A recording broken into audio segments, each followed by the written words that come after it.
All right. Y'all beard up. Welcome to the Damaged Goods podcast. We are Jess, Robert, and Ilvibe, and we are back from our amazing honeymoon in Jamaica. We're a little wiser, a little tanner, more tanner? A little tander. A little tander. A little more married, a little more in love. We're the same amount married, I think. Longer married. We definitely had sex on a balcony, so I don't know if that means that we're more in love. We did do that. Yeah, we fucked outside for the first time, which was really dope. Yeah, it was nice. Getting right into it on this podcast. Well, I always hope that my parents only listen to like the first 10 minutes, but on this one, no, it's they should like probably actually not listen to the first 10 minutes sometimes. Well, you just said more in love. I don't think we're more in love, but we definitely fucked outside. So yeah, that's true. You know, take that and do with it what you will. Big thanks as always to lyricvids.com, the web's #1 lyric video animation company. You can check us out at Damaged Goods Pod on all social media. You have social media, right, too? I usually write that down before we go. Okay, wait, give me one sec. Okay. I usually write that down. I'm usually more prepared. Our guest today is somebody from my hometown, Welland, Ontario. He's a recording artist. He's a rapper, lead singer of Donny Yonder. My dad knows his dad. Yeah. James That's my Morbido. favorite intro yet. James Morbido. Yay. Yeah. So we always call you Donny Yonder when we're talking about you. Both. I know the answer to this. Oh, so you know the answer. So is your band Donny Yonder or are you Donny Yonder? It's both. It's Donny Yonder and the Donny Yonders. Yeah, it's very confusing. It's just Can you be fair and be a little bit more Mike-centric? sorry. No, just when you're given the sexy details, that's when you want to be intimate. In between, you don't have to be. Yeah, it's both. I'm Donny Yonder because I named myself Donny Yonder a long time ago, but then before I was actually anything, we decided to name the band Donny Yonder too because it was a pretty dope name. And then here we are. So basically, before you caught on any level of heat or buzz or whatever, Yeah, and you're then, like, hey, all I have is this one name, so let's also put it here. Let's put it here. And I was doing solo stuff as Donny Yonder and band stuff as Donny Yeah. Yonder, and it was giving momentum to both of them at the same time. Sure, yeah. People didn't know the difference. Right? Because when you do like Donny Yonder and the Beat Chef or whatever, That's just Donny and the Beach. oh, so that's just you and not the band. Okay, cool. But now, like, Arsenal is in Donny Yonder. Yeah. Like, a lot of the songs we play are originally Donny and the Beat Chef songs, too. Yeah. Songs we play So it's live. for people who are hearing about you for the first time. Essentially, you have like a family of like musicians around you, and you come under it's kind of one name. And with like a name, like, because even Donny and the Beat Chef is still Donny, is still you. So for anybody who's listening, and I think this is the point Jess is sort of trying to get to, is to look for Donny Yonder, your music online. Yes. And you've got tons of like the stuff that I know you for. Is that all available on Spotify, etc.? Well, actually, we probably got no? maybe 18 or 20 tracks on Spotify Sure, right now. that's a lot of but tracks. We do have like 50-something music videos and on YouTube. And Yeah, you're a great act. If someone wants to really dive into your stuff, you're a great act to dive into on YouTube, I think. Because you do lots of It'll keep cool you little, busy for a long lots of little bits of content for all your shit. What I love about your music, and I think why you kind of stuck out to me from even before you were a really good friend, you're just a kind of guy who walked into my house at one point that Jess knew. Party. Is you have this kind of like eclectic style about your music, and it's actually kind of you have it in your soul as like a guide too, so it's really authentic. But for anybody who messes with kind of like old school flavor, you're refreshing as shit because you kind of have a whole new take on that old stuff, and you're probably sick of being characterized that way because you could probably do a lot of different things. But the thing that you do that I often think, if only more people could see that, is like your fresh take on like classic hip hop flavor. Yeah, because all the boom bap people I know who are just like, I wishing there was more of it, in a way that like Joey Badass did a similar, like breathed fresh air into that classic style. You've kind of done something similar with that. So if you're listening right now and you mess with kind of that style at all, I would really recommend you go check out some Donny Yonder stuff. And where can people check that out as far as like social media wise Social goes? media, we got Donny Yonder on Instagram. It's basically Donny Yonder anything. There is no other Donny Yonder on the planet. That's always good. Yeah, it's easy to find. Yeah, past or present. Or future. Or there's only You have a one. lock on that. I do. I own every single Donny Yonder. Do you have any at time Yahoo. soldiers who are like keeping an eye on the future for you to make sure there are no future Donny Yonders? Oh, that's me. You right now your haircut, you kind of look like a time soldier. Yeah, thank you. I had this haircut actually in like 2006, and it wasn't cool at all. But you were a time soldier, and you were already aware that it was going to be I knew it was cool. gonna be cool. And now when you look back at my pictures from 2006, right now I look cool as hell. But back then, not as Back much. then I wasn't so cool. Well, Yeah. if pimples, In 10 years from now, it'll probably go uncool again. if pimples ever come Right into now, style, then right now you're high school me was fine. crushing it too. I said, pimples ever come into style, high school me was crushing it in advance as well. I was way ahead of my time on that. Oh, so sad. like heavily pimply. Like, Oh, I was the worst. Like I was your face? I was the most acneed kid at my school, and that is not a title you want. No, it's a terrible thing. You know, it's such a. I had terrible acne, but not on my face. So it was like a struggle where. Yeah. You know, my acne. You were fucking with your shirt on in my high school. back when I was a kid. Like, so, you know, you go to the exactly. You go to the beach and like everybody takes their shirt off. Everybody, it's like James, take your shirt off. You athlete, you look good. You tan. I'm like, yo, like I can't because I'm embarrassed of my whole back, which Yeah, is like that's- such a weird thing to be embarrassed of. It's Yeah. real though. But then there was other people that actually made me more secure. Like I'd see somebody and they take off their shirt and they had bad, Yeah. even worse than me, And they I was didn't care. like, They were Yeah. owning it. I'm like, fuck it. Like, it's And- everybody's problem. You got it on your face. I got it on my back. You got it Yeah, on and really my- from not like, you, my leg. I don't know, maybe it's just my Jess perspective, is and known maybe for her I'm butt just pimples. not my butt pimples. I do get butt pimples. Everybody's get You don't everything. really. I do. As the person who looks at your butt the most, No, I don't have like butt acne, but I get like random butt pimples. like every quarter. Clogged pore. It's a quarter. It's a quarter. My quarterly butt pimple. A little QBP. But as somebody who, I don't know if it's just that I'm not shallow, but I don't think if I ever saw like a hot guy and then he took off his shirt and he had back acne, that would not be like a deal breaker. I feel like as far as what a high like, school guy's thinking. I There's know, one- I know. there's You're always one really self-conscious, deep right? girl out there Even who's now, not if gonna I mind. get like if you get a big zit on your face, or if I get a Oh, I big hate zit on it. my back, you get one on your butt. It's like, Yeah. we're not trying to show it off. No. Yeah. That's actually why you have your hair down like that, I got a right? huge bag. yeah. Actually, you talking about your back brings me back to something. So picture me, grade 7, grade 8. I'm one of the most bullied kids at my school, but I have it in me. I have it in my soul. Like it's like a little like Broadway musical to be like an actor and a singer. It was just in my fucking soul. Yeah. And so I get the opportunity to sing at the grade 8 like music, the grade 8 like Christmas concert for the parents. Yep. You know what I mean? Yep. And so I'm up there and I'm singing. It's this whole thing. What are you about- singing? It's this whole song about a Christmas tree who's sick of remember that? being a Christmas tree. What? And he really wanted a better part than that. But it's this whole monologue. It's really funny. It's like the comedic relief for the whole show. Because the teachers got me. They took one look at me and they're like, oh, future like performer. The students just look at me and they're like, oh, why does the ugly kid have so much confidence? Like, I don't understand. You just saw your confidence. So, but this is a memory I will have burned in my mind forever. It's me up on stage practicing before and being suddenly aware that my kind of hip hop baggy T-shirt was sagging in the back, and that all the kids of the school could see my back pimples. Oh! And so I was pulling my T-shirt forward like this, Yeah. casually, like like it Or was you like thought was casual. like it was like a cool thing to like do this, and then so all my shirts start from that for like a year or two started getting this The like V-neck. like a stretch in the Oh, front. 'Cause I was wow. like so self-conscious about that, like because that was at the time where people were in baggy white T-shirts like with big old necks, you know what I mean? And so my back pimples used to shine, and I used to hide them, and it was a whole thing I went through. It's terrible, you know. I actually watched that show, Big Mouth. Did you guys watch this? Yeah. it's So They didn't address back wish yet, but it seems like they would. yeah, I wish that show came out when I was in like Right? grade 8 or something. Yeah. Like that would have. There was really nothing like that you could like. except for my all Mr. thought we Hughes, were my broken grade as 6 fuck. teacher, trying Yeah. to tell me about a vagina. It's like I still don't even know what one is. I just Yeah. wish someone back then would have come to me and been like, "Don't worry, you just relax. Soon you'll be fucking a hot girl on a balcony in Jamaica. Don't you sweat anything." Just in case my You're parents gonna- didn't hear it the you're gonna first two Figure it times. out. Your sister says she fast forwards through. I want to make sure she catches it.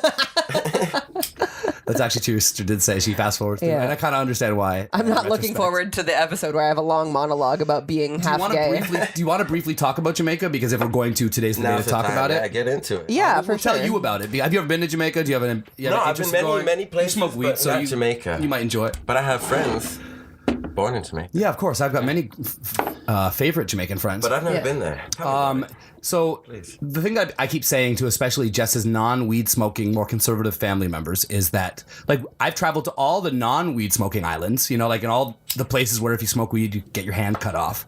Yeah. And it's never been a problem. Like, I never bitch about it. Never got your hand cut off. And I never ever was just like, babe, I need my fucking weed. And I'm like out running through Cuba trying to find some weed. I'm cool. But I found weed in Cuba. it's hard to find. And it's not good when you find it. everybody who we asked Found about from a it, dude from Toronto. Oh, okay. Well, that's a whole other hilarious. situation. And it was good. That's like a he was veteran like a guest there, or Some Asian dude told me to call him Ninja. I met him on the beach, sold me a half quarter of killer Canadian Kush. Well, that's but he great. like lived in Cuba then, or he was smuggled it. Blue bottle. Oh my gosh! Wow. Yeah. Shout out to Ninja. Again, this Yeah. was this is at Mike, like G3's wedding. His photographer. Shout out G3. We need to Yeah, get this we is need like to get you 7 closer years. to the microphone when you give I'm me sorry, juicy man. details. No, it's okay. I just would hate for people to be like, Yeah. I'm. We should missing all the almost like juicies. clip it on the other side so that they can No, like. trust me. Yeah, I'll doesn't just work. I'll just lean in. Just for the juicy details. Obviously, knowing there's one specific island in that part of the world where you can buy weed without getting your hand cut off, we've been interested to going for a long time. Yes. And for whatever reason, I think the reason is actually answering my own question as I talk, is it's the tail end of hurricane season. Mm-hmm. We got a crazy price on Jamaica. Everybody knows it's like $1,500 to go to a decent place in Jamaica. So we got it for like half price. Yeah. But it's like the first week after hurricane season. And everyone was warning us. They're like, "Oh, it's bad. But the weather's bad there." Like everyone was being a super downer, being like, "It's going to be, hurricane and raining the whole time." In the last episode we did here, I can't remember if we talked about it or not. but Yeah, we did, I think. Around that time, we had checked the weather, and it was calling to rain 5 of the 7 days. And it's just like, what are you going to do? We should have known better. The amateur move. Yeah. That's not what happened. No, it was beautiful all 7 It was days we were there. sunshine. All It rained 7 like days. once, and I think we were like eating while it rained anyways, lovely. so like it didn't matter. Yeah, it was so It was sweet. incredible. Jamaica's beautiful. The culture's awesome. It's like the relaxation in like the local people is Yeah. tangible. Like, And as just you're for talking to anybody people, who- like, can I smoke here? And they're like, man, everyone just says it's Jamaica. You could. Yeah, I was just about to say, for anybody who says that, oh, it's still illegal there, kinda, but it's decriminalized. So it's just like it was here a few months ago. You know what I mean? Like nobody cares. We were smoking weed everywhere. There were security guards Everywhere. walking by, and we thought maybe they would give a shit. So he put the joint down, and then they tried to sell us weed. So it was just like, oh, Yeah, the nobody scarier cares. the security guard, the more often they tried to sell me Yeah. weed. So it's We just left, like this- it's one of those situations like where you're like in high school where everybody either smokes it or sells it, or Totally. their buddy does. So it just was so relaxed. On our, It was so Yeah. chill, man. On our first day there, we were really exhausted, and Anthony had bought weed pretty much right away off the airplane. And so we got to our room. Dinner was already closed, so we just threw everything down on the table, including your weed was like all over the table because you were busting it up and stuff. And then we ordered room service, and a guy comes in and he sees the weed on the table, drops off our room service, and he's like, I'm gonna have to report that. And No problem. me being the paranoid person I was like, what? Like, you're gonna have to report this? And he's like, no, I'm just kidding. Of course I'm not gonna fucking report it. Like, he essentially was like, nobody will report you here. Like, Yeah, so it was It was all beautiful. good. The weather was incredible. We had exactly the honeymoon that we always wanted. We rode on a catamaran on the ocean. We swam in the ocean. we climbed a We waterfall. climbed a waterfall together, holding hands. It was absolutely beautiful. It was very nice. And that's my take on the honeymoon. yeah. Congratulations. I thank feel you like very much. you guys should try and make a point to do that every year.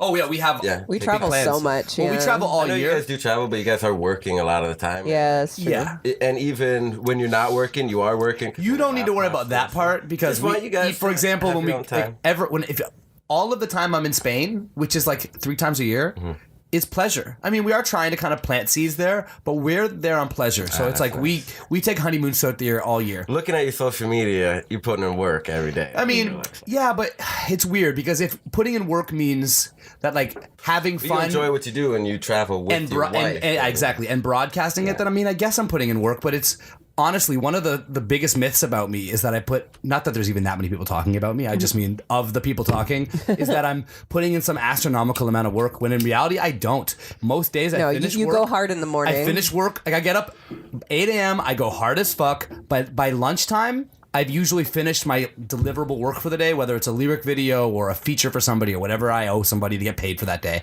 And I take a nap in the afternoon just about every day. I probably work the least of everyone I know, in particular the people who tell me how hardworking I am, because they have to go work somewhere for 8 hours a day. They drive to that place. They drive back.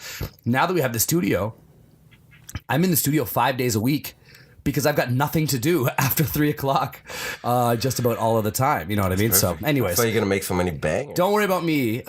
We don't need more relaxation time. But what we do need to do, and what we've been talking about, is making our anniversary something really, really special. Yeah. So having kind of like a party where we blow a bunch of money on our friends every year, where it's like, come party with us, come have this like really amazing experience to celebrate that we're still kicking ass together, and let's do that every year. And I think that's our plan. I'm sure a lot of bride and grooms get this thing, but you definitely throw a wedding and all your favorite people are like in the same room at once, and it's like such a good feeling. What we want to duplicate. That we're just like, oh, like why are we only going to ever have this once in our lives? Like we should try and like throw as many cool parties as we can. You know what I mean? And as the listeners know, we got a house for like the whole weekend for our wedding, and it was really not that expensive. It was about $75 a person for a bunch of our friends to get not a mansion, but an 8-bedroom house, you know what I mean? For like, for a weekend, and with a hot tub in a backyard. And I was just like, we should do this every 6 months for the rest of our lives, is get cool places and invite all our favorite people to pitch $50 in and go rock out for a weekend in another cool place. And it's just a thing that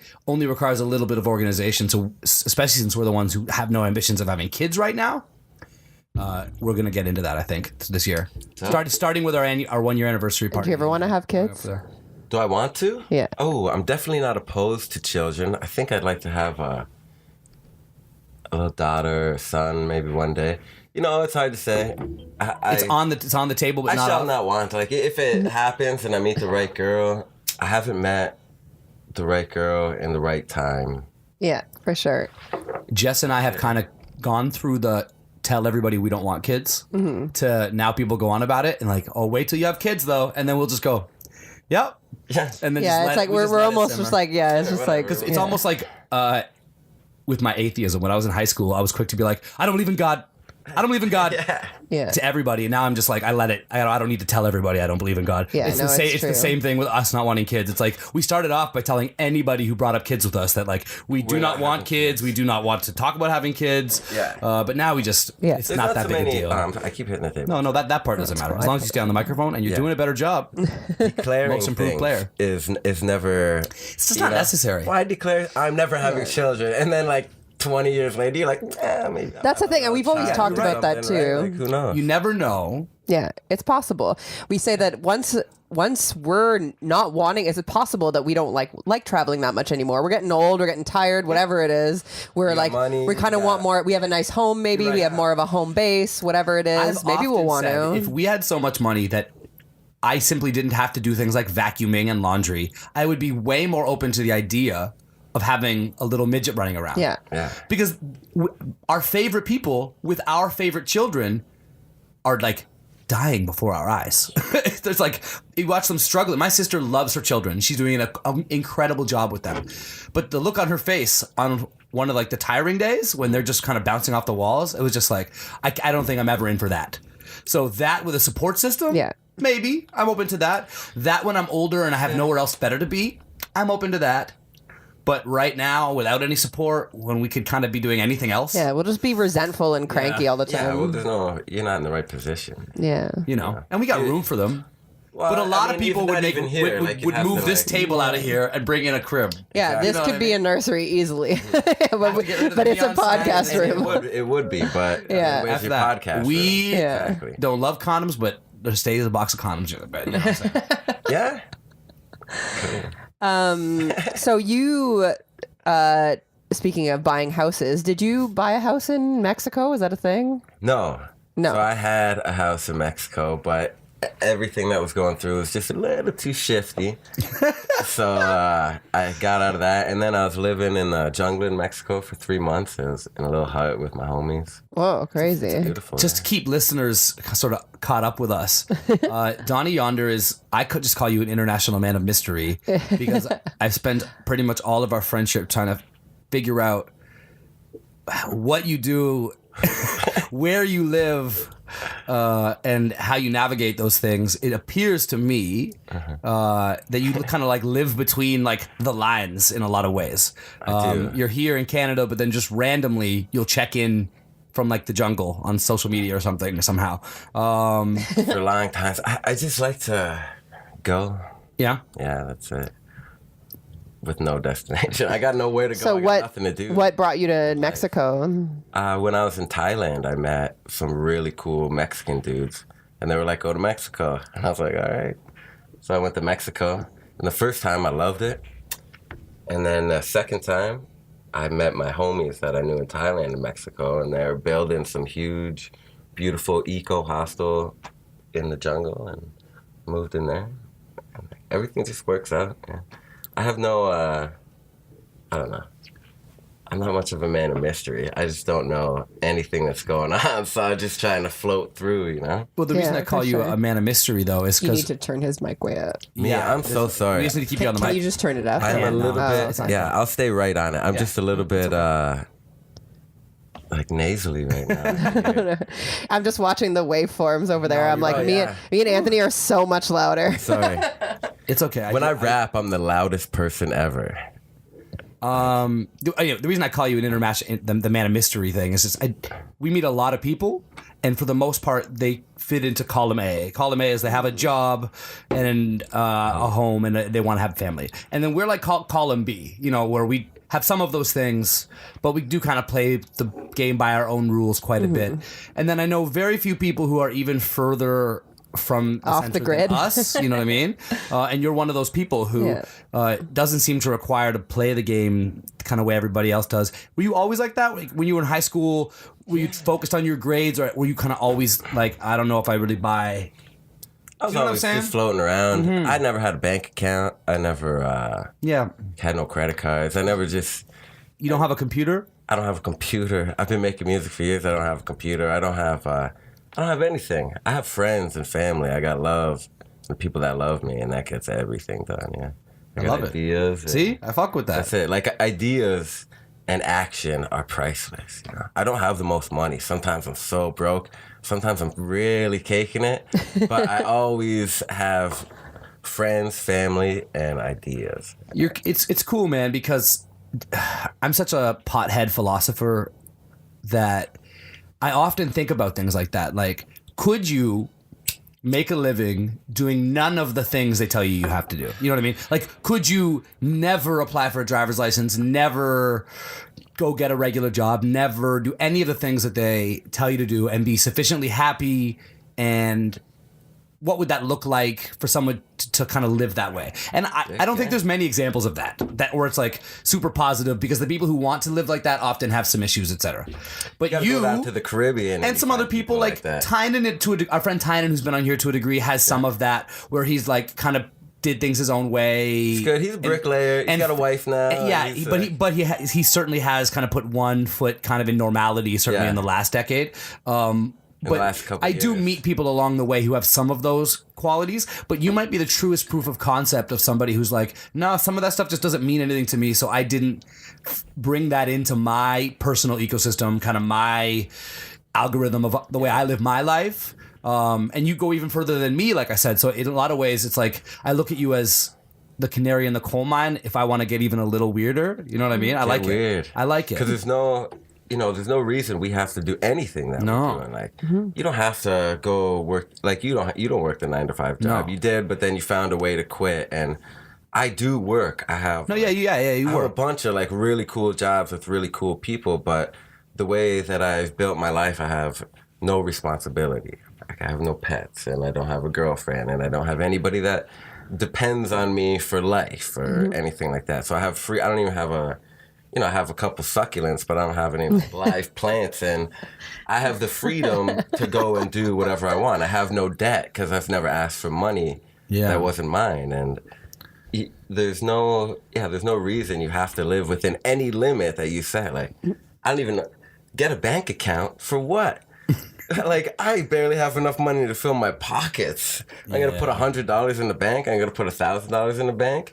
Like, nah, so they could use it and flip it and tell me I could take out $200 at a time. I can't get it out on a Sunday. They're going to tax me for it. They're taking $20 a month. What are you talking about? Give me my money. Yeah, I like it. And like, it goes with many things like that. But then I do very much think about the opposite side, you know, because as you get older, I'm like, well, if I don't really start caking money soon, maybe I'll get to the point where, what if I hurt myself? I can't work. What am I going to fall back on? I think about that stuff too. It happens, you know, but I do have my family and friends, but I never want to burden them. But what I learned when I was young is like, I was always poor, you know. I moved out really young and I was super poor. And I was always living in Canada so poor. And I wasn't just poor, I was cold and poor. And that always got me. And I was always like, why am I poor here? And like, I'm just scraping by, hustling. I'm like, I could do that anywhere in the world. I could be poor anywhere. I could live on under a fucking bridge anywhere in the world. Like, why am I here? Why am I confined to here? And that's when I really started. Go be poor in paradise. Go be poor in paradise. And you know what? When you go there, you're not poor. And you realize that you never were poor. And then when, you know, you leave for the first time, you come back to Canada and you realize how much money you can make and how far it goes when you're, like, even people go to Mexico or Thailand or whatever, and they're like, oh, the money's cheap, and you go to a resort and you spend money, or you even go to a hostel. But if you go and live there with the people, like, what you make in a week here, literally, what you make in a week here could suffice you for 6 months there, happily, you know? Like, doing very well for yourself. Yeah, totally. And at any time you guys want, you guys could cake up a little bit of money and step away. And step away and go move away. And whenever you decide to come back, nothing's ever really changed, especially in Canada, you know? It's like anything, family, friends, political system. It does keep chugging on in a predictable manner. Yeah, totally. There's a comedian named Ari Shafir. You probably aren't aware of him. But he did something similar where famous. in the middle of his blow up, I say that as in, I'm not saying, I don't presume that you've heard of him. But in the middle of his glow up, he's like bigger than he's ever been. He took 4 months off and just went and traveled the world. And what's interesting is that what he did is he changed all the passwords to like random stuff, like super random. And then he copied it and pasted it and sent it to his friends and said, don't give it back to me till I get back. And then so now that he's on the road, he can't even check his email if he wanted Instagram to. And his email, he can't check it, even if he wanted to. So it forced him to take 4 months off of the internet. I didn't know about that part. And just to hear him talk through that, what I took from it is the amount of focus and discipline it would take to walk away from whatever easy money is being presented to you to go live hard for 4 months and get off of. When you're famous, Instagram is full of like sex opportunities and people just praising you all day, and to say, I don't want even access to that for however long.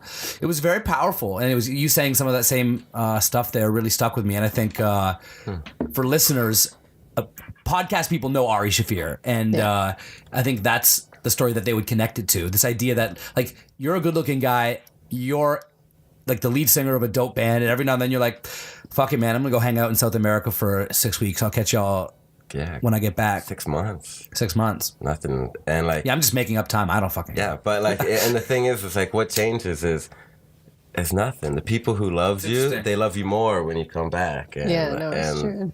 The people who, not only that, when I went to Mexico for 6 months this year, and 15 people came to visit me from Canada, and it was like 15, maybe 15. 15 of those people never. I lived in the neighborhoods. Like I lived in beautiful little Mexican, super poor neighborhood, but nobody was poor because they had each other, and it was just constantly sharing. And people party every night there too, man. It's crazy. But those people, those 15 people, they all came to see me just because they love me. But now all those people, like, they get out more, and they came and lived with me for a month and 2 months, and now they're on their own doing stuff, and, you know, they're like, just, once you step out of your zone, then you see how much freedom there is outside of there. People, I always ask, you know, people are like, how do you do it? You just get up and go, and I'm like, guess what? I just, like, literally get up and go. I'm like, see ya.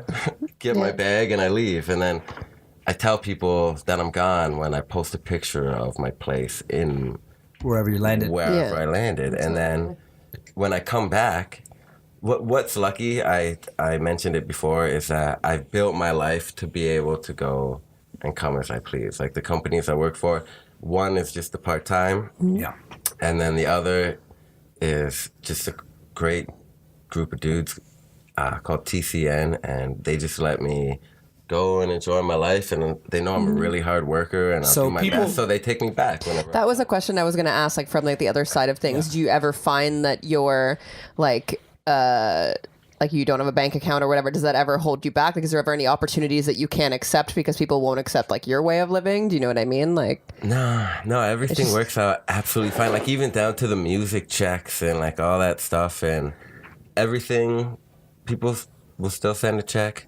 Nobody needs. I used to have cars and stuff too, like beautiful Cadillacs I drive, and I thought it was cool. And then I sold my last car in 2006, and I never had a car since. And like I've never had a problem. Never had a problem.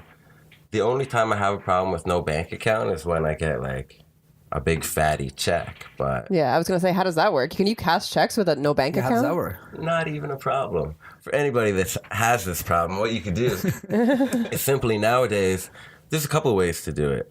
If you bring it up to a teller, like give it to your homie, sign the back and be like, go cash this for me. Yeah. If you bring it up to a teller, they're going to say no.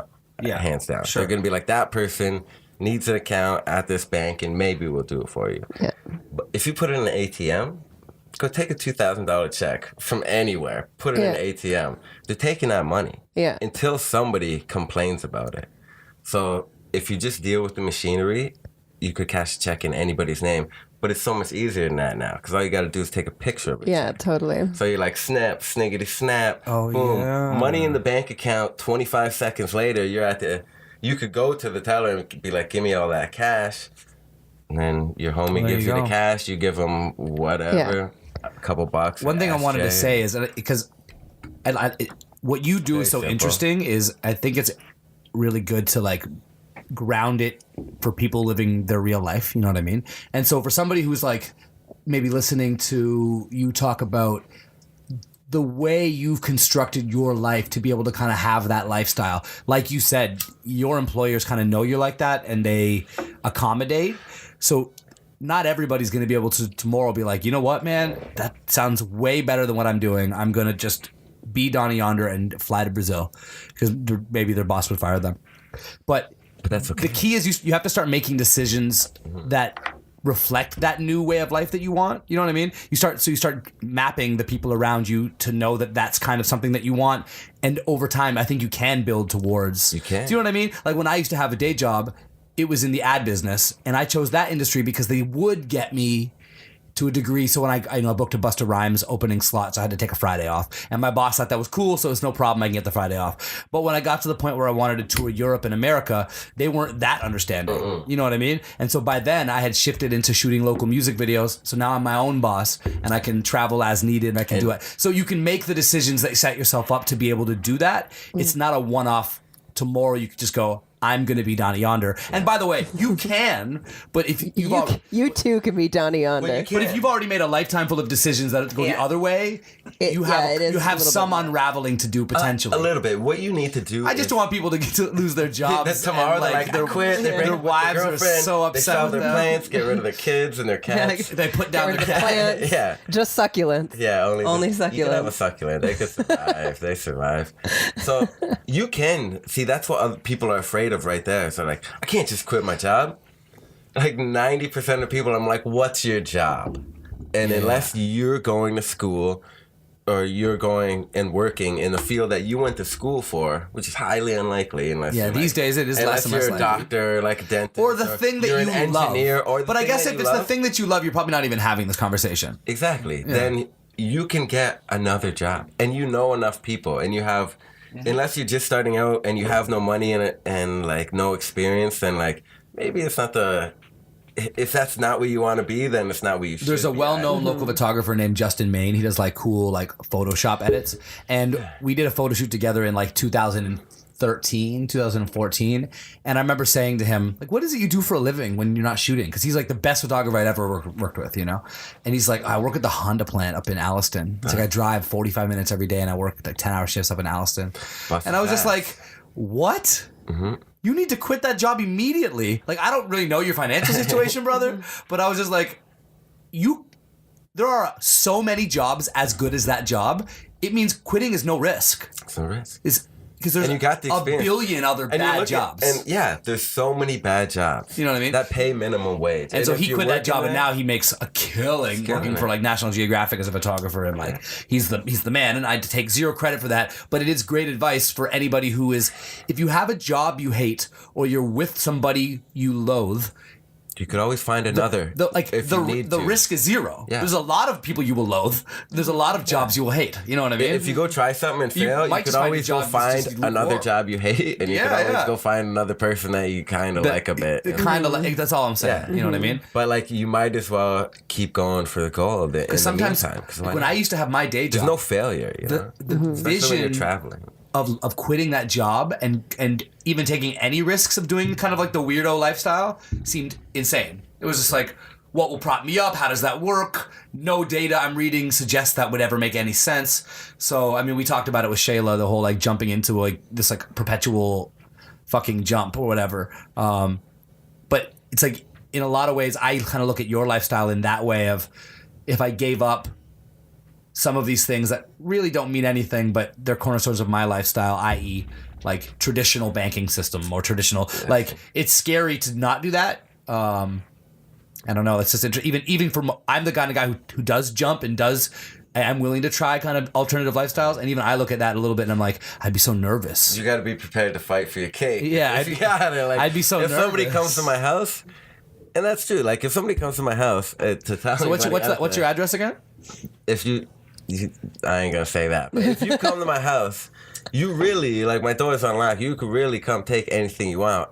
If it's like the older days, like, if you think you deserve it, you can have it and you can ask me for it. If you come try and take it, you just have to fight me in my room. You're a if man's you win, man. then you get it. Listen, and if you lose, then I get it. If this was the like ancient days, this dude would be the leader of the tribe for sure, because I am not prepared. I am not prepared to ante up like that for any of my shit. Not to take it to this place, but how does that work for like females? Because it's like, I couldn't live my life like that because some guys would just bust into my house and rape me and take all my stuff. Sure. See, that sucks. It sucks that humans suck. It sucks that there's not proper equality and all that. But, you know, for you, I wouldn't advise that. Me? I should lock my door, is what you're saying. I've never locked the door in my life. Donny Yonder's not telling women that they shouldn't lock their doors. Yeah. Do you meditate? I have like my own form of meditation. I've been practicing for years. I think meditation, we are doing something pretty specific in like beginner level, me and Jess right now. But I think the idea is that it doesn't really matter what you do. It's more the practice of doing something. Yeah. I learned my yourself. tactics from like a book I read when I was 23. I'm 34 now. So get more Mikey for me. Sorry. 11 years ago, I read a book called An Open Hand and Open Heart or something like that by the Dalai Lama. And it taught me the very first basics in meditation. And after that, my problem was with my mind, like so many people's problems with their mind, is they fantasize. And they don't even understand that statement. It's like, when you think about anything that's not happening right now and is not a fact or reality, you're fantasizing. Yeah. If you're thinking about work tomorrow and what the person's going to say to you, or like, you know, it gets bad. Like, sometimes I'm at work doing some mundane shit, and then I just like think like, oh, my girlfriend's probably cheating on me. And then I'm like, why? And then I get mad. I used to be like this as well. Yeah, and then it's me by myself at work, mad. Yeah. And then I'm sad. And then I'm happy. And then I'm fucking this and that. All and nothing. then it's all. And then I look around, and after a while, I'm like, it's all me, and it's all in my mind.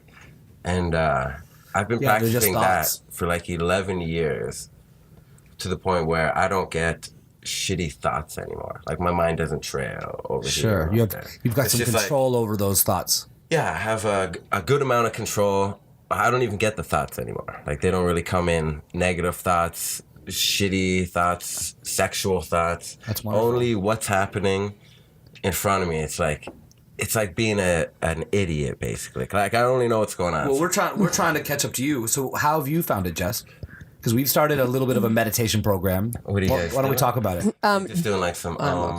trying to find. So Just if I'm being super honest, I haven't noticed like a difference yet, but we've only done it me like neither. 3 times, right? Me neither. Yeah. Although today I had a thought that You have sort to know of what difference you're looking for. Yeah. Today I sort of had a thought that connects me to it, but I am curious. So why don't you just talk about what we've been doing and then tell me what you thought about it so far? Yeah, so Sam Harris basically released like a series of meditation kind of guides Yes, or through whatever an you app. would say. Yeah, Yeah, he has through this an new app or called, whatever. Waking Up with Sam Harris. Yeah, so he just basically walks you through, what would you say? It's maybe 10 minutes, 6 minutes they vary of in like length, but meditation. And yeah, the first few sessions that we've done is just about, like letting almost not obsessing about thoughts and getting trapped with them. It's just like acknowledging them, letting them happen, and then just kind of like letting them float past. And also like the one thing that I'm really noticing while we're doing it is like isolating like the experiences that you're having in that moment. It's just like, oh, if you hear a sound, whether it's the fridge buzzing or whatever it is, it's like just being very aware that like, oh, that's the fridge buzzing, that is that sound, it is happening right now, and that's what I'm hearing. Like just like being, it's kind of like the same thing, like kind of like being in the moment and just being like really aware of like your surroundings and what's happening and what you're feeling in your body and what you're feeling in the air and what you're feeling and what you're hearing and all that stuff. I'm really enjoying that as well. So we're only on like day 5 or whatever of these like lessons / meditations, and yeah, that's the first thing I noticed too is when he does the isolation of sounds, I absolutely notice it, and then I think the idea is that we're learning to isolate our thoughts and think that's me hearing this thing. Oh, this is me having a thought or a memory from today. Mm-hmm. Oh, this is a random distraction that just popped up in my mind. Mm-hmm. Oh, this is my back hurting. It's like isolating the thoughts so you can kind of own each of them. You know what I mean? Once you become aware that you're having these thoughts, because it's weird, you could think at the same time. Yeah. Like you're thinking about something and you could come over top in your own mind and be like, isn't it interesting, the layers of the thought? I'm thinking about this and I shouldn't be thinking about it. And once you get to that point where you could just control your thoughts, like you become aware, you know that. Yeah, Sam says be aware of the thought, and then essentially you watch the thought kind of dissolve because you just be aware that it's right there. Go away, shitty thought, and then back to what I was focusing on. So that's why that's the experience I had today, walking to the grocery store or the subway. I can't remember, but I was outside walking to somewhere, and a thought popped in my mind that was random, like kind of one of your like fantasies, like the idea of this like really a random thought, a distraction or an anxiety or whatever. Mm-hmm. And I remembered essentially just Sam saying, be aware of the thought, like look at the thought, think about it, and just let it go. Yeah. And it was just like, yeah, that's a good idea. Mm-hmm. And so in a way, it's kind of like what he talks about he says in one of the meditations, that like it's about practicing, like bringing those practices to your entire life, to every day, so that you're just always in that meditative state. Every moment. So you're not always meditating like home, like floating above the ground, cross-legged. But the idea being that when a distracted thought pops in your mind, you do that same exercise of being like, well, that's just a thought that popped up. It doesn't have any control over me. It doesn't mean I need to be in a bad mood or paranoid doesn't need to release the chemicals in your brain to make you feel sad or make you feel. It's just a thought that popped up. Yeah, and get rid of it. And you could have hundreds of those, and you keep battling them off until thoughts aren't real. You don't have them anymore. And those things seem obvious because I'm one of those guys who was like, I was a hyper intelligent kid, and so I grew up thinking I knew everything. I'm a straight fucking know-it-all, and so anything that sounds obvious, like thoughts aren't real, I'm like, yeah, no fucking, no shit, Sherlock. That was just me in high school and college all day long.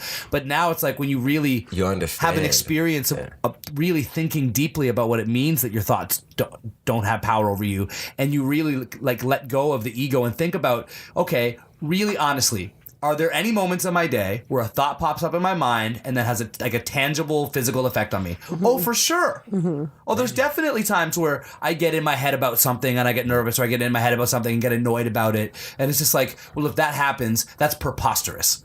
That a random thought is popping up in this little movie screen in my head, and then it just controls my body. Yeah. It's like, so now I'm starting to really see the benefit of getting control over those thoughts and just being aware of when they're good thoughts, when they're bad thoughts, when it's useful, when it's not useful.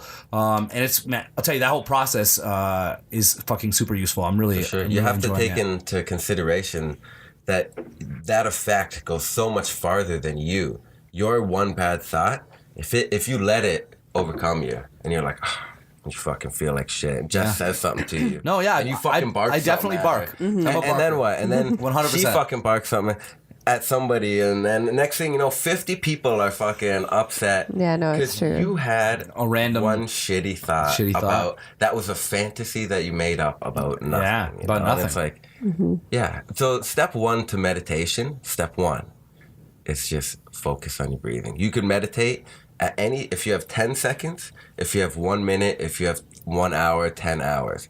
If you can block out everything for a moment and listen to yourself breathe in and then breathe out. If you could do it once or twice, then you can actually feel the difference. In through the nose, out through the mouth. Big, long, deep breaths. No, it's true. This has been your 10-second meditation with Donny Yonder. And Damaged Goods Pockets. No, it's true, and it really is all about could clear being your in the mind. moment, and not to put your stuff on blast, babe. But I think that's why you originally wanted to. Blasphemy.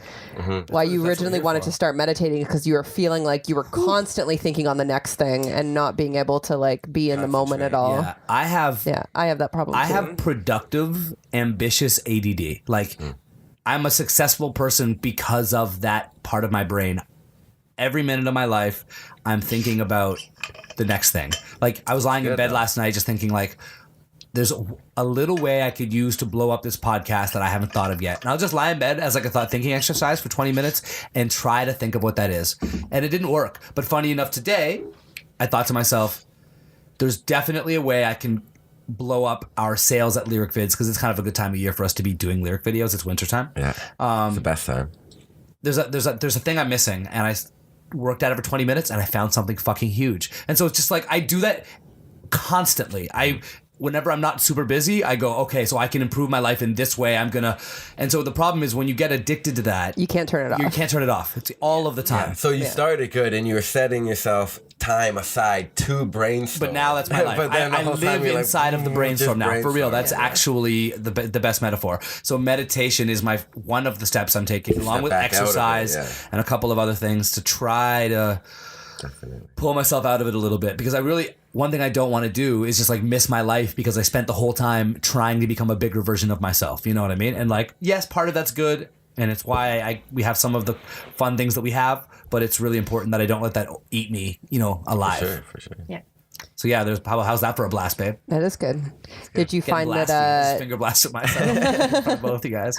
Did Jamaica feel good for you in that It sense? That was wonderful. 'Cause Yeah. we couldn't work. You guys shut the phones off and stuff? Yeah, or- well, we sort of, because for very affordably, for like $10 a day, we could have had internet the whole time, but we just didn't chose to do not. that. Yeah. And so I would snap a couple pictures throughout the day, and then in the evening while we have a drink in the lobby, I would hop on and Yeah, post the pictures.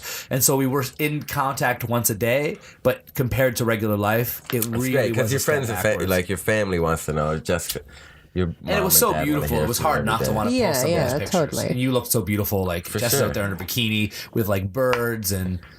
I was commenting on all those pics. I was like, hell yeah. Now that we're on the Jamaica story for a second, it was good. Oh, you know what story you should tell? What story? Is the story about the time that we got kicked off the nudie beach. Oh yeah. Why, Oh, 'cause you you just gave the you punchline. wouldn't go nudie? Or what? That's exactly what it was. you can't- Yeah, you you guys. can't go Yeah, nudie. so No, wait, basically, you don't go nudie. But- you just okay, a couple But of creeps. Jess was nude. yeah. So I was topless. I didn't do full vag, but I was topless on the nudie beach. You should And let we a were- ball hang. I was open to it, but then when we got out there, I was sitting in the corner, like by a bunch of trees, and I just thought, I have these like little boxer briefs on.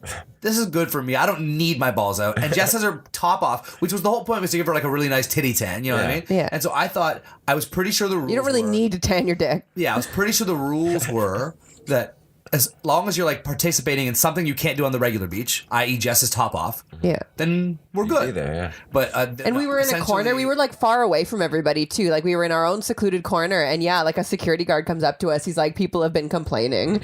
So like, you guys aren't said, "We nude wanna see- enough. They want to see your dick wanna see over your there. Yeah. Yeah. That's weird. Yeah. So we got kicked off. We Hey, had to go make leave. that kid show us his dick. Pretty much. Yeah. That's pretty much what ball it was. out or haul out. Yeah. Wow. Ball out. You should have just pulled one little.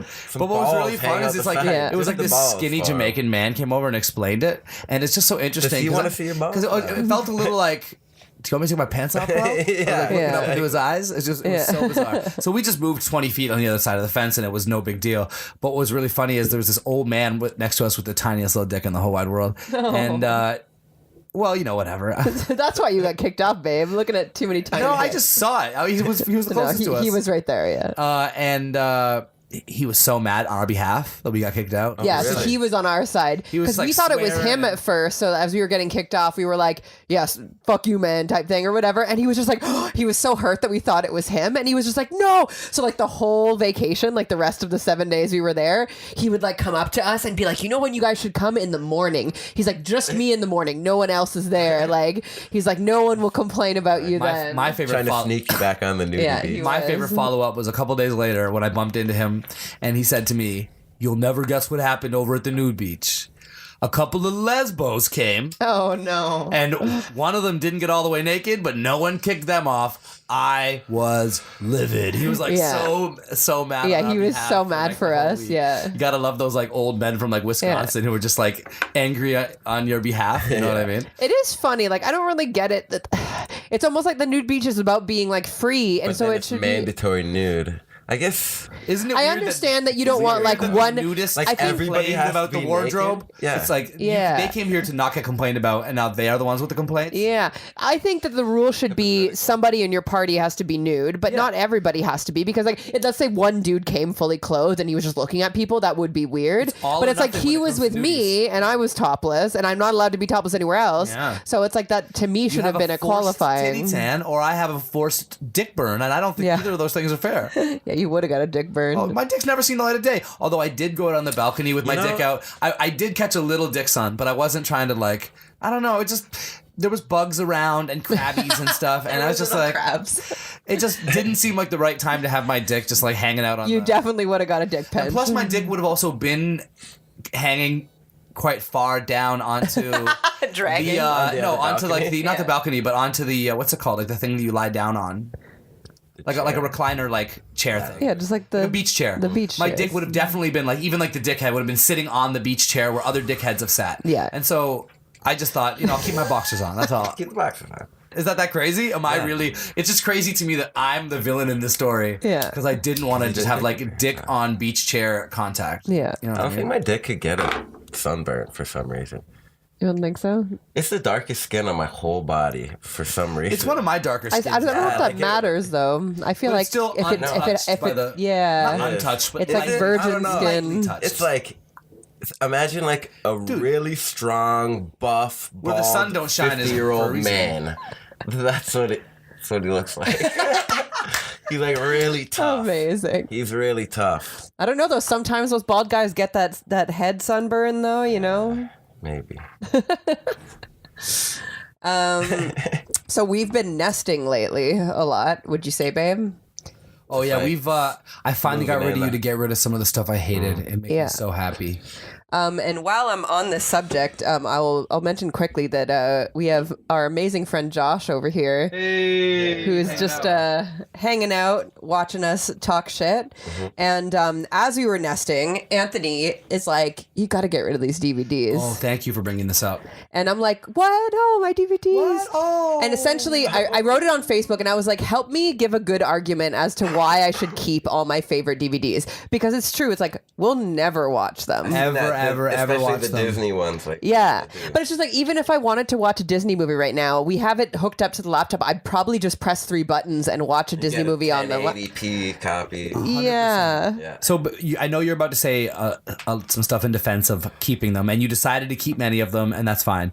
But the only point I wanted to make is there are so many things that have nostalgic value that we essentially, I think, need to keep like a handful of them. Otherwise, our home will be full of these like nostalgic things that we have from our life. You are right. Because, for example, I have these 2 great CD books full of all the albums I kept over the years, and I'm in the process of just throwing them out because I literally haven't even opened the zipper in years. I just You did know it those recently. giant CD books people had in their cars, Yeah. like those like huge just like give it to leather. someone. And it was CD my books. pride and joy once upon a time. I'll donate it. Yeah, donate it because somebody will love that Yeah, more than it you. was my pride and Somebody joy, will love but now it just doesn't mean all of anything. your junk. You guys will get to everything a point gets donated. when Don't you get me just wrong. purge. Yeah, like no, I it's furnished true. my whole house in Mexico. We're mid-purge right now. Yeah, I- we're mid purge. And then I purged. I gave Yeah. everything away in both places in Mexico. I've done in every house I've ever lived in. It's the most freeing thing that you could do is like, memories, Memories. they don't live like people do. They don't live like people do. Anyways, going back to the reason why I brought up our sorry. friend Josh is because I'm pretty sure this is your DVD. Is it? It's 14 years. Yeah, so I borrowed a Led Zeppelin live DVD for my friend Josh, We and check the quality. Are the High discs? school. Are they scratched? yeah, no, I don't think they'd be scratched. I did watch it a Let's few check. times. Let's check the Watch them quality one of Jess's. No, I watched them a few times. I really enjoyed it. She returned It's it in in good fucking shape. mint condition. Wow. Yeah, no, this is it's a really beautiful Led collector's Zeppelin item, I think. box set. Would you call this a box Well, set? it comes in a box. There's a set of discs. So Anyways, It's a box set, I'm man. giving this back to you because apparently I need to purge all my. Cool. Cool. Put this in a DVDs. box at home. You can do with it as you please. most importantly, I just don't want it to be here anymore. It's been so Now he nice to has to see purge all it. this stuff kind of go. And we're gonna donate all the video games to someone who it's like a poor kid, I guess. Is Everything. Yeah, we're gonna put it on the internet and just say if anybody know how you has say any for a poor kids kid, who, yeah, I mean, I'm not gonna say that, but if you're a kid who has to slice up one pea amongst your family members, this is for you. are you a kid who's down on his luck? Yeah. So when I don't know how that works. you guys got here, we were watching Jeopardy. Yeah. Oh, we yeah. You didn't answer the buzzer the first time. Yeah, Because we were too busy answering the buzzer. yeah, If you feel me. that's right. So Jess, she probably should not have done this, but we weren't really playing. We were just kind of watching, and then she said, "You wanna play for like foot rubs or something?" And I'm like, "I love me some Yeah, foot rubs." we always bet everything for massages or foot rubs. So since then, I'm up 1-0 and I'm up 6-4 in game 2. What did you win the first game by? So the first round, I first just won by episode one. of I won Jeopardy. by like 4-3 or something. Yeah, it was 4-3. So I've been close. Yeah, but now I'm up 6-4, so I'm either gonna double up and or you're gonna catch up. Like, how long is the Like, they're not- massage they're- session? I would say usual. 20 Jess is minutes? pretty Or you short. just, like- she goes pretty quick. You're not She satisfied. don't with- have that longevity like she used No, to. it's when she true. was It really hurts my feeling it back in the hands. day. Yeah, I got those like coarse feet. You know what I mean? Yeah. Yeah, They're very coarse. yeah. They need a lot of like, Work the elbow and karate chops. yeah, Work them. You guys want to hear something really funny? yeah. So I've been waiting to tell Jess about this. So I have. I'm on Instagram, Yeah. and I believe because I'm verified, occasionally crazies come out of the woodwork, thinking that I must be super duper famous, and they just don't know me. I'm not obviously not that famous, but occasionally people are confused and they think I'm super duper famous, and they just might not know me. So that's where I get these crazy like, "Hey, help me get verified" questions and all these other things that come up on my Instagram. More recently, this guy that I thought was a kid, but he might not be a kid. His name is Sosa. Contacted me, and he was just like, "Yo, your music's so good. I'm a really big fan. Good Die Young is such a great song. You should be signed." And it's like spelling's not that great, but he's like, "Can I give my your email to my uncle?" And I was just like, For what? Okay. "I guess." So I give him my email. Like, what's the hurt? Yeah, It's so you fucking told me the Gmail. beginning Your of email's this. public info. It's a fucking so- Gmail. So I'm like, I Yeah. guess. What's the harm, you know? And then he's like, "My uncle's very, very busy. He's always telling me how busy his uncle is, but he's gonna email you." I'm like, okay, bro. So it's just like funny to me. And then at one point on November 8th, which is just a couple days ago, I get an email from a Mr. Jonathan Siegel, who is Sosa's uncle. And so begins one of the most interesting email threads I've had going in quite some time. I won't read all of them, but I'll read the first one to give you a sense of what we're dealing with here. Yeah, break it down. Greetings. I am Mr. Jonathan Siegel, the CEO of Record Setter, a new entertainment label which is new to the music industry, and my nephew, Sosa in brackets, has told me a lot about you, even sent me your songs to listen to, which I am happy to say I find your music great and full of life. Currently, I'm not in the States right now due to my busy traveling schedule, but I'll be back to Las Vegas by December, ending due to some business deals I have to handle. That is why I put my Sounds like nephew in Vegas charge. sound. This is my favorite line. This is why I put my nephew in charge. Because he is loyal and a very brave person who is ready to achieve greatness. Wow. Okay. So Okay. He told me about you, and he seems like he is also a lover of your music, the way he talks about your music. I'm happy we know such a rare talent like you. Wow. So he goes on essentially to say, do I want to sign with them? And Sosa will keep communicating with me because, as he's mentioned, he's quite busy. Of course, he's very busy. So I send it on to my friends, and then I don't answer. Then he replies and gives me his business number in Nevada and says it's a new business and sends me like a PDF form, which looks like a really legitimate like business registry, like business name registry, but it's not the kind of thing you would ever send anybody. And I at some point I start messing with him and saying, thank you for sending his brave nephew my direction. Yeah. And where he's left off is that he thinks he needs to spend at least $50,000 on me, otherwise we'll never make a dent in the music industry. So I just keep replying to him because I'm trying to find out kind of what his end game is. My guess is that he's going to eventually ask me for money? some money up front. Yeah. In which case, it will be funny just that I'm fucking with the dude for two weeks until he asks me for the $5,000 up front. Try and get that 50,000. He's definitely not going to send me a dime. But so that's Mr. Jonathan Siegel. That's amazing. Johnny. CEO, Record Setter Inc. Wow. We make and break records. What's the name of the company? Record Setter Inc. That's not a bad name. That's not a bad name. That's not a bad name. They set not records. bad. Yeah. Dang. So yeah, so I just been like really like randomly every morning just emailing this dude back, just like, Having fun. what's the progress? I know, Yeah. And because he keeps saying he's busy, I'm always like, I know you're busy, but I just wanted to check in. Yeah. There's so much stuff in the music industry like that I didn't notice until I started working in it with you. Can you talk a little bit, I'm like trying hard to remember, about like the tour scams that there is and stuff like that? I know often like some like small rappers will like ask you like, oh, does this look legit? And you'll be like, no, that does not look legit. And it's like offering people Yeah. to tour with like famous people, but then it doesn't actually happen. The short version is essentially that you look at these young artists and rappers that really want to kind of build a name for themselves in this business that's impossible. And to they're build a waiting name for in. someone to come along and just There's a give lot them of all the predators, answers. huh? Yeah. So what happens is people just essentially anything that these young artists need to level up. So what's that? That's a hit on Spotify. That's Instagram a tour. That's a feature from a major artist. All of those things that would help a young rapper level up.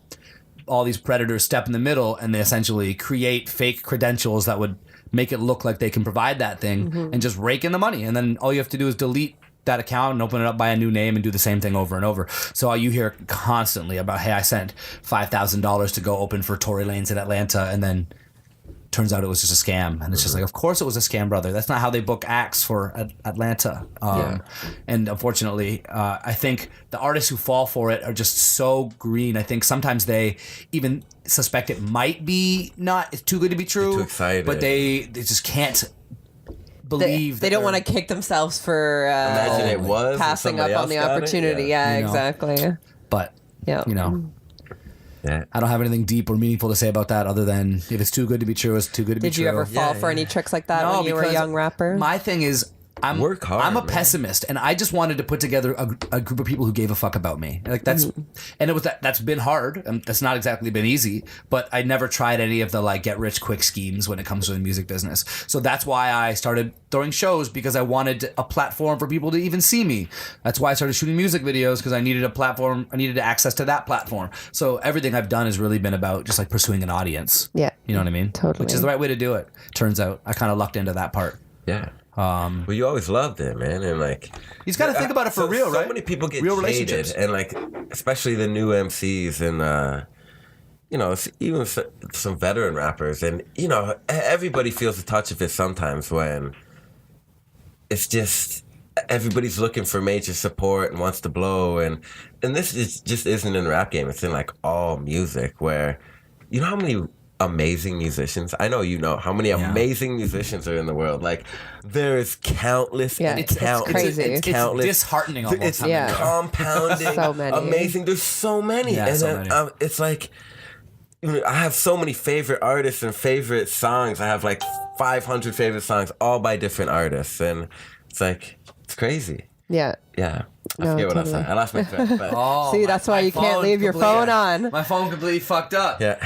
So many amazing artists all over the world. Yeah. Yeah. Unbelievable talent. Yeah. Endless That- amounts Yeah, of that it. in like respect to this the scamming thing, it's just like you just have to be aware of that and know that there's not people out there who are willing to just hand you these opportunities when there's that many artists who are like in the system, you know. The like, talent is essentially not the commodity anymore. Yeah. The buzz is the commodity, which you could build on top of the talent in most cases, but that's the commodity.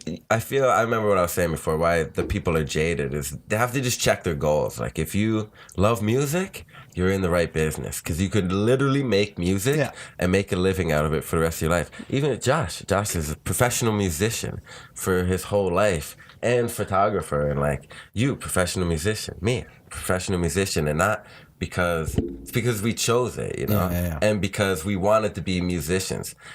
Like fame is a slow, hard road if that's what you're going for. Especially you need to enjoy the day to day. Otherwise, you're going to be miserable even in the arts. 100%. You got to enjoy. And I know a lot of producers who they're so talented at music that it makes them impatient, and so they're miserable. There's a lot of engineers and artists too, but mostly the ones I've met are engineers and producers who are miserable because they don't love the day to day. They don't want to make beats every single day. If you're a full-time producer, you better love making music every day. That's what you do. Like Meyer, who's our business partner, he's been on this podcast.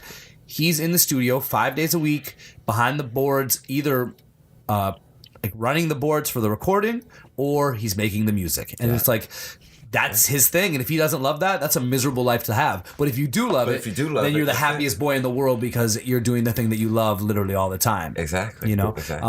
I actually love writing songs, going to the studio, hashing them out, putting out the music, being disappointed with the commercial release, and then like I love the process. You know what I mean? So it's like that's the thing. It never gets old for me. Don't be disappointed with. No. I mean disappointed in that you always want it to be the biggest thing in the world, and it's never as big as your hopes are. All the other artists out there, your release is never, unless you got like the #1 banger that goes viral, your release is never gonna be like you imagined it. No, because it's hard, man. It's really hard. It's hard to. There's just so much content. Yeah, out it's there. hard to catch the fucking internet algorithms. Step one. You can't do that. No, nobody's got it down pat. You know, not the best people in the world have figured Instagram out 100% and like how to get people to look at your shit, and you know, just try and be organic and fucking. Well, you know, man, just love what you do. The way I always look keep doing it, and always keep producing stuff and never stop. You'll like this. The way I always did it is this: if you're pursuing something that you love, that's an automatic great starting spot. So if everything you do after that is just sticks to that line of being like, well, what's the way that would be the most fun to go about it? What's the way that'd be the most meaningful to me? What's the way that kind of fits my personality the best? What'll happen is even if you don't reach some of the crazy ambitious goals that you set out for yourself, you'll find that you actually built the perfect life for yourself. For sure. Because all of the decisions you made along the way map perfectly to who you are. So, for example, for me, I love working hard, but I'm not good with authority. So what do I have? 3 companies where I have a business partner, but no authority. You know what I mean? And it's like, well, I made the right decisions to map to who I am that will allow me to be successful. Do you know what I mean? Yeah. And that conveniently is also great for the music business because I have a lyric video thing and a podcast and a record label, and et cetera. You know what I mean? It's like, so often the thing that is the great business move forward, there's a version of that will also fit who you are and the lifestyle that you want to lead perfectly. So for example, if you really love getting up and traveling and flying by the seat of your pants and you don't like being in the same place all the time and you're a musician, you can be like a road dog. You could hit the road like crazy and get a reputation for being this amazing performer and you're touring the world constantly and you have networks in every country and every state. I know people like that. For sure. And they love that lifestyle. Yeah. Other people, that's a nightmare. And so they go, well, what I'd rather do is work out of my studio, create songs, try to get them placed in commercials, and have like one big album release party every year. That's getting closer to what I'm doing right now. Mm-hmm. And other people still only try to play festivals. It's like you can really pick the version of it that maps to you. Yeah, that you want to be. And I think maybe people do that already, but I don't hear anyone talking about it. When musicians, I don't ever hear anyone going, well, I don't really like touring. It doesn't really fit my personality. I get a lot of anxiety on the road. I don't hear any. It's just like, give me opportunities. I want to win. Give me stacks of money. I want to be the most famous. Really, when you're starting out, and most musicians, even myself, like, I know that the one option, being a roadie, is like, that's an option for anybody. Because you could literally go to anywhere with an instrument. You got to be prepared to live bummy for a bit, but like, and you could play money for music on the street anywhere in the world and make. I never did that. I don't know if I got that in me. If you had to, you would, or if you really if I had wanted to, I would. That's but, a lot. Again, that's not the one that you want to do. Yeah, the other shows and stuff, and then the festivals, like.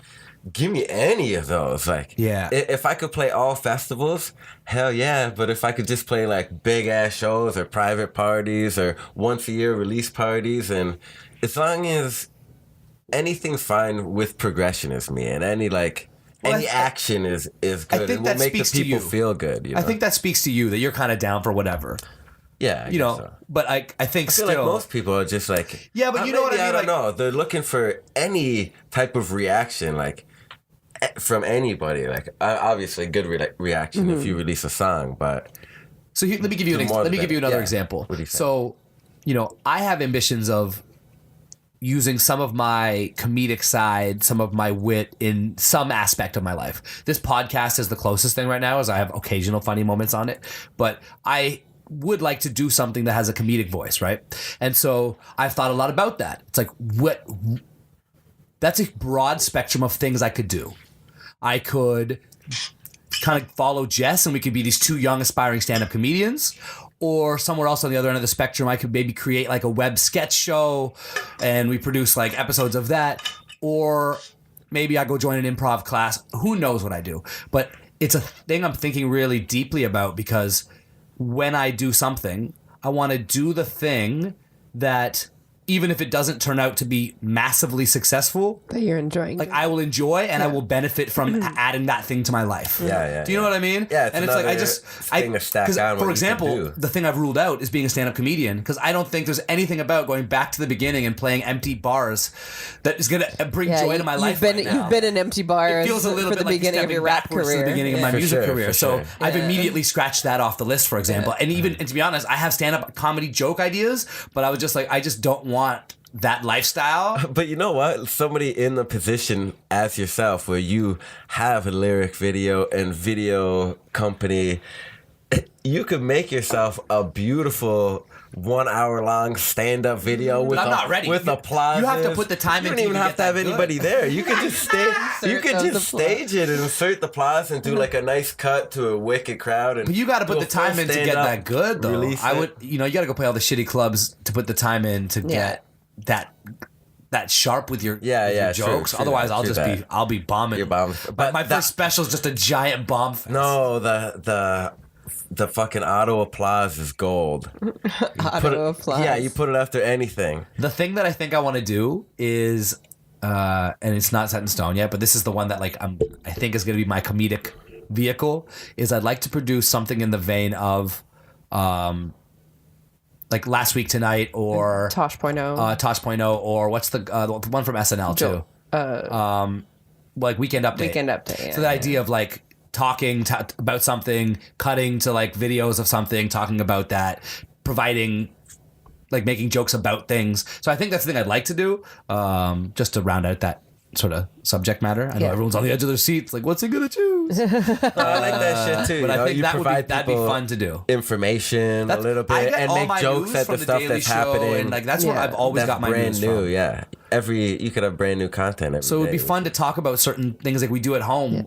where we talk about like a Trumpism. You or would have to whatever, take and, it from more of a comedy standpoint rather than like a journalism standpoint. Like 1,000%. Yeah, because you don't have the team to support you to like fact check all your stuff. It would be me providing my 2 cents on it and trying to be funny. And by the way, if it's not funny, it will be very short-lived. But at my best, I think some of my jokes about things can be funny, and so I'm gonna at some point, in theory, try that. We'll see if I have time this winter. Do you want to do a shot of Alize? Hey, shots of Alize. So Anthony, or do No, you say it. You say it while I get Okay, so basically on Halloween night, we went to our friend's house down the street from here, and Anthony shows up with this bottle of Alize, which I had never heard of, but he says never heard of it? I'd never heard of Alize. well, you were hanging out with rappers. Yeah, now. Yeah, right. From the olden days. It's like So see, I didn't Donny know Yonder this knows. was like an old. It's like a rap vintage thing. rapper drink. Yeah. So what is it actually? Is it Sipping a? on Alize. Is it I a? don't know. It's something It's really just a fruity passion fruit drink Yeah. of some Can you do sort. this for us? Yeah, it's just a passion fruit drink. Pretty much because I don't do shots. Have not done shots in 3 years, and so I thought it'd be fun to show up with something I would do shots You of. could do shots of that. You could slam that. Yeah, whole it's bottle. easy to do shots of this, and so that's all it is because I just thought it'd be fun to do shots with the fam. But actually, I'm on day 5 now of no drinking. Just taking a month off. Anybody who watches this podcast knows I have drank on every episode but one. That's 17 out of 18, and so tonight will be number 2 that I don't drink on. So the odds alone there say everything you need to know about my drinking habits. I would say those day ratios are mapped pretty much in my life. So kudos to you guys drinking in my absence. In my absence. Tastes I like was trying to think of Kool-Aid. an Alize play on words, but I didn't have anything. Okay, so here's a good story for us. I'll bring up, and then Jess, you can take over. Yeah. We haven't done a podcast in a couple of weeks. It's funny because we had a period of time leading up to the wedding where essentially the podcast disappeared off the face of the earth because all of a sudden wedding mode overtook us. busy, yeah. It got crazy. And then after that, I went to Barcelona, et cetera, et cetera. So it was another big window when we didn't podcast. And then out of nowhere, we had our 3rd in a row. So it was almost like... anyways, it just caught up with us that there was like 3 times in a row where we were just disappeared for a month on our people. But this time, at least, there's an enjoyable story that explains why. So while in Jamaica, we karaoke'd as fuck. I've talked in the past that I actually have a bit of like karaoke phobia in a weird way. It's not a phobia. It's just that it's so different than my regular performances that I get nervous. I don't get nervous ever rapping or singing on stage.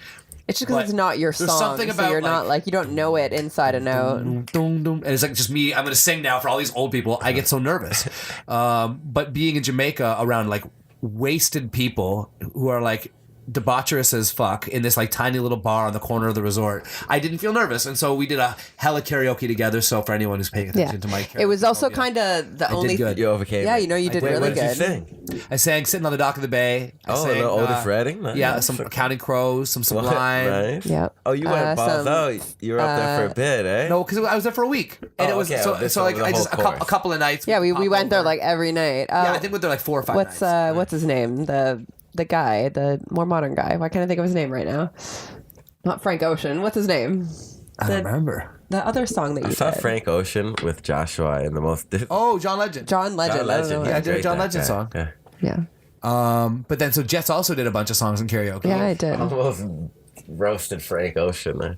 I saw him give the worst performance I ever seen him. I feel like I've either heard the story from you or somebody else also saw him give a bad performance. I don't know. I just felt bad. I couldn't even watch the show. It was really weird from an artist standpoint. Like, especially him being a professional artist, couldn't even get through one song without messing up and knowing he didn't know the words to any of the songs. That's And it really was like, weird. just headlining. Wah. Yeah, headlining a festival. Yeah. It was so. Josh, you were there. It was crazy. I was like, what is happening? Not to do this Sorry to to you, but sidetrack, no, yeah. no. I just wanted to because the ending of the story is the good part of that I'm trying to get to here. Yes. Karaoke. Is that Jess does lots of karaoke. She crushes it. She has lots of pointing at people. Sits on my lap. It's very impressive. She's the bravest girl at Yeah. karaoke. She starts to Yeah. build up a bit of a reputation. I'm like shy otherwise, but like karaoke, Yeah, I'm she not. is I'm just not like- scared. yeah, when she comes in, people get like nervous, like, oh no, Jess is gonna go, and who's gonna follow that? This is Jess. In karaoke.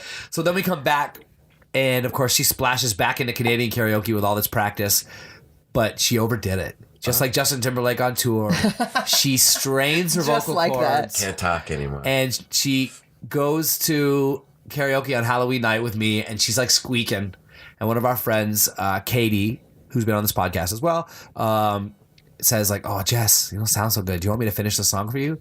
And then Jess takes this as like a question of like her womanhood. Yeah. I And was so like, she, what? it was an Alanis Morissette song. Oh. What song Yeah. was it? It was a see right through you or right through you. I see right through you. So she pushes through, and I just like, you hear her like vocal cords. You can literally hear me tear my Like vocal cord. flesh flies through the air into someone's nachos as they're eating them. No. And then she wakes up the next day, no voice. Nothing. So we had For to like cancel days. our podcast that For weekend. days, I had zero voice. I like couldn't. silence. And right was now, very it's like quiet it's still around not here. It's not 100%, but it's there. So that's where we were. Yeah. Right when we were about to come back and crush it with a podcast with our comedian friend Yeah. Bree, Jess fucking was not thinking about the listeners. And right when I should have been all. practicing some stand up too, because I have a show later this month, I was like, oh, I'm gonna go do stand up like every night, and I'm just like, oh, now I have no I'm gonna voice. go. Anytime an instruction starts with that sound, I'm gonna go. I don't know if it's gonna happen. Yeah. But it's back now. Now we're full steam ahead with podcasts, full steam ahead with stand up. So With stand. how often do you think you're gonna do stand up in a week? Because I personally, I So- challenge you to do 2 times a week. My show is on the 22nd, and I would like to get a lot in before that. 2 times a week, 3 times a Where are week. you gonna perform? It's just like a place down the street from here. I think it's like it something called? something tap house, brew house. So the Tap House Brew House. It's just like they booked me on a show, so like I haven't done it that much, and they booked me on a show just like took somebody else's word for it that I'm decent. So I'm just like, oh, they actually booked me as an act, not just as like an open micer. So I'm like super nervous about it. So Cool. now that my voice is That's how back, you I'm grow, gonna right? try and Right away, yeah. try and do as many as I can. I think I'm gonna go tomorrow, for example, and I know, like, maybe a even big Wednesday, group of, Thursday. really cool comedians in Toronto. Oh, yeah? You know, like Yawa Tua and all. No, I don't think so. I'll hook you up with them if you want. Yeah, Like, for sure. They're always doing shows nonstop. and Yeah. Comedy all that circles cool are stuff. important. One Yeah, thing I man, really they're want to find, cool, yeah, too. is Really like cool, funny a circle people. of people, yeah, who I can like, workshop with and like all that stuff. Because right now I just kind of feel like I'm like flying solo. Yeah. There you go, Toronto comedian. If you're listening, Jess is always down to do some writing workshops and co-write some Yeah. stuff or whatever. Does anyone know how to do like a breaking news sound? Can you do a breaking news sound? Give us one. Bah, bah, bah.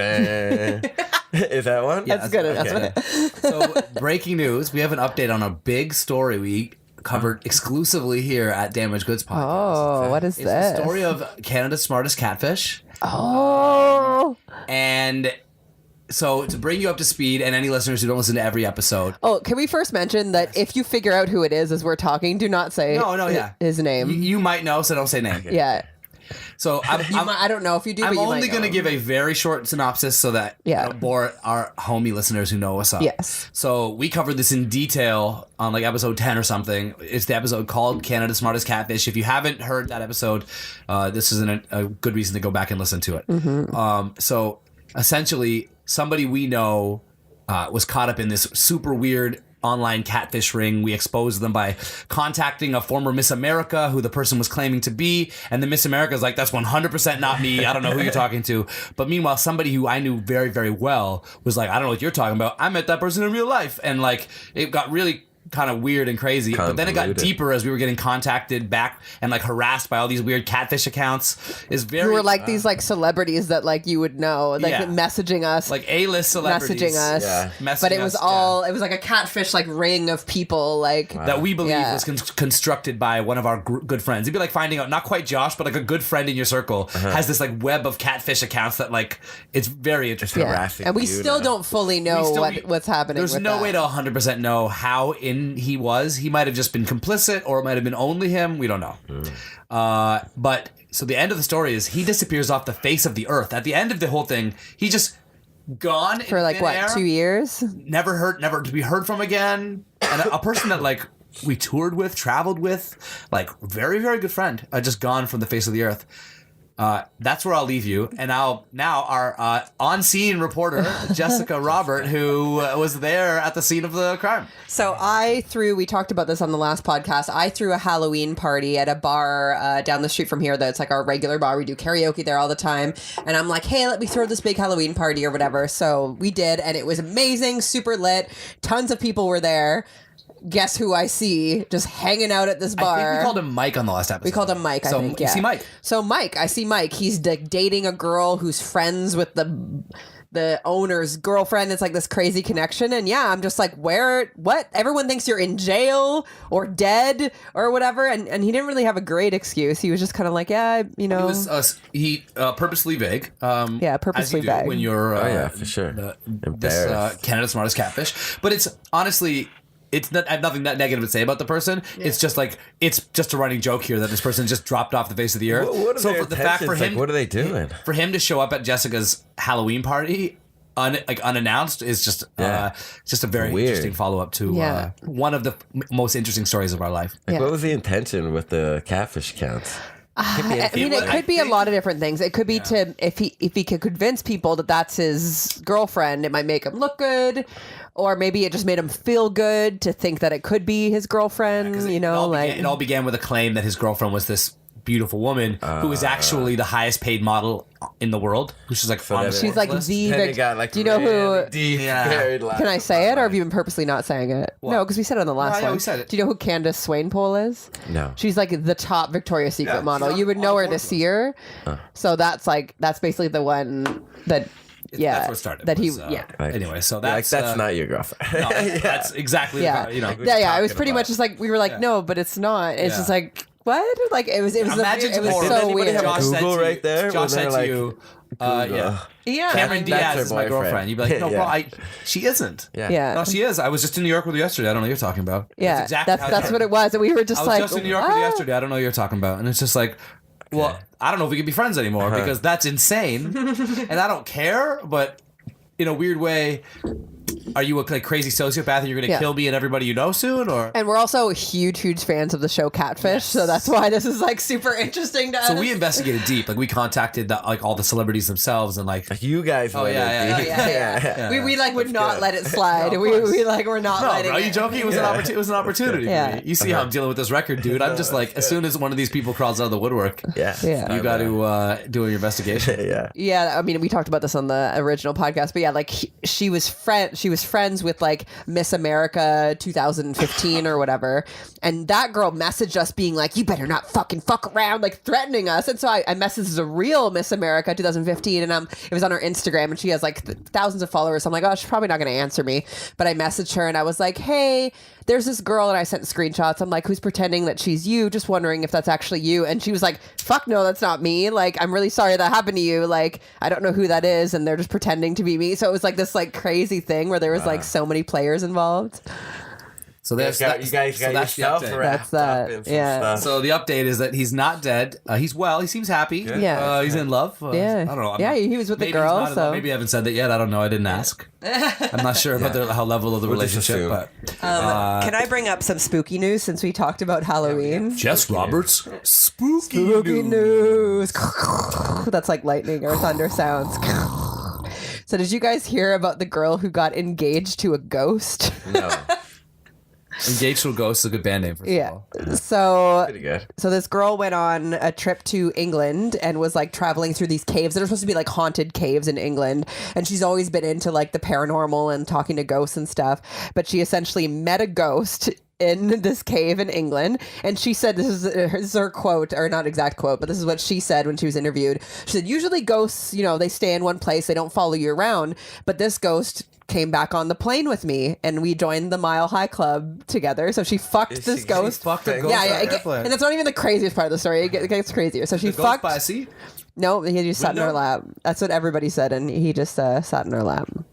But yeah, so she fucked this ghost. She had an actual fiance, a real human, alive fiance, who she broke up with, and this ghost, yeah, like asked her to marry him after a few months, and After a few months. yeah, she said yes. And The ghost was unsure. You don't Yeah. rush into it. yeah, no. The ghost is like, I don't know if I want to commit to this relationship. Like, you're a ghost. The last time he fell in waited love with few a months. living person, he got hurt. Yeah. Yeah. Apparently, maybe because of death. Wow. So the resort that she stayed at when she visited these caves in England actually like contacted her because this has been like a crazy thing in the news or whatever. Give our ghost back. No. They were like, we'll host your ghost wedding. We'll host. Oh, yeah, for We'll host your ghost yeah. wedding Okay. bars. Get a million hits. Yeah, so they're going to host her ghost wedding. People have asked her if they're planning on having children, and she said, I've done some research into phantom pregnancies, and they do exist. However, most people don't know how to carry it to term, was her answer. Wow. So the research just isn't there yet. Yeah. Yet. So she's not able to have a ghost baby Phantom yet. pregnancy research. They're gonna try. Yeah, they're going to try. All they can do. Every day, that field moves a step forward. You just never know. Yeah. Good luck to them, I guess. You know. Yeah. Good for them. I'm glad that they found each other. She talked a lot in depth about like the orgasms too. She's like, I've never had as great an orgasm with a human as I had with the people from the phantom realm. How could we? Yeah. Yeah. I mean, He's He in a can whole fill her nother up spectrum. like perfectly. Yeah, So like- all the like crevices. yeah. I don't know if vaginas have crevices, but whatever Crevasses. whatever crevici exist inside the vagina, then he can fill those. That's a good story. I enjoyed that. Sorry, I'm checking your list over. No, it's okay. You're allowed to read ahead. I already read it. That's the- Another spooky news is a lady. Spooky news. A lady got her fangs stuck on after Halloween, so she put some kind of like teeth adhesive on them and stuck them on, and just could not get them off, and had to get them like surgically removed. They were like debating on like sawing them off, which would saw off her teeth as well. That's how hard how stuck They they were made of on real there. teeth. Where I were don't know. they in like? I think she probably used a really dumb glue to adhere them. I don't know, but anyways. But that story reminded me of a woman at Malabar. Did I ever tell you the story about the lady who chipped her tooth? Did I tell you this? I'm not sure, but again, context. Jess worked for a long time at a costume store. Yes. This is a story took place at the costume. Yeah, about so a I worked at a robot. costume store, and a lady came in and she chipped her tooth. We don't know how. She's just like, oh my gosh, I have this giant chip in my tooth. I can't go to work like this. Do you have any fake teeth? And we do sometimes have the ones that are almost like the mask, like where they're just like straight, regular human teeth, but like kind of oversized. So if we had those, that would be the best option. But at the time we didn't. And we were like, all we have is like these monster teeth. And they were like gargoyle, like crazy spiky, like Sleepy Hollow Christopher Walken teeth. And I was just like, well, all we have is these. And she's like, I'll take them. So this woman would rather wear fangs to work than to show up to work with like a chip in her front tooth. And it wasn't even that bad. It was just That's like, hilarious. it was like she knocked, like, yeah, and it like chipped a little bit, but like, Silly Janice showing up in those fangs. what? Wow. That is insane I to wonder if me. she did she file them down a little bit? Maybe. I don't They're think so. plastic, She was just like, "Yep, those are fine," and they were rotting at the top too. Like they were like special effects teeth. They were good quality special effects teeth. So they were like, they showed the yellow gums and green like at the yellow top. and like rotting at the top and then like sharp and pointy. And I was just like, how is this any better than your chipped tooth? That's amazing. Yeah. So we laughed about that for years. Sure. Yeah. and some to this day still. Yeah. We to this day we still laugh. Any more spooky news? No more spooky news. No. That was Jess's spooky news. Yeah, we've never done that before, but I like it. Spooky news. What's your guys' music for this? Your intro music. Have you heard it? I have, but Ba-da-ba-ba. Ba-ba-ba-da-ba-ba. Du-du-du-du-du-du. You heard that? Da-na. Dun-dun-dun-dun. It's a song that we made in Paris with our Yeah. friends Scrazy. okay. Jess, that's Jess doing the scatting and the beat. Okay. I've heard it before.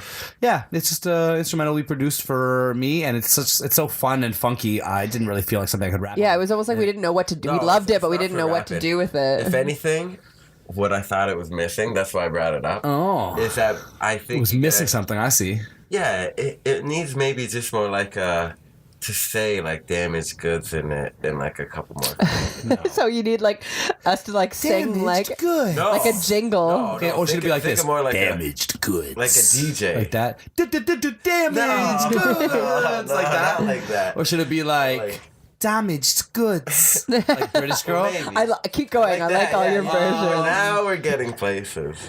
I don't know. I can't think of. I can't think of any more. What's like the monster truck like Monday where it's like Monday. It's like that shit. Yeah. Damaged goods podcast. Yep. Or like Dark Child, just like a little whisper, like damaged goods.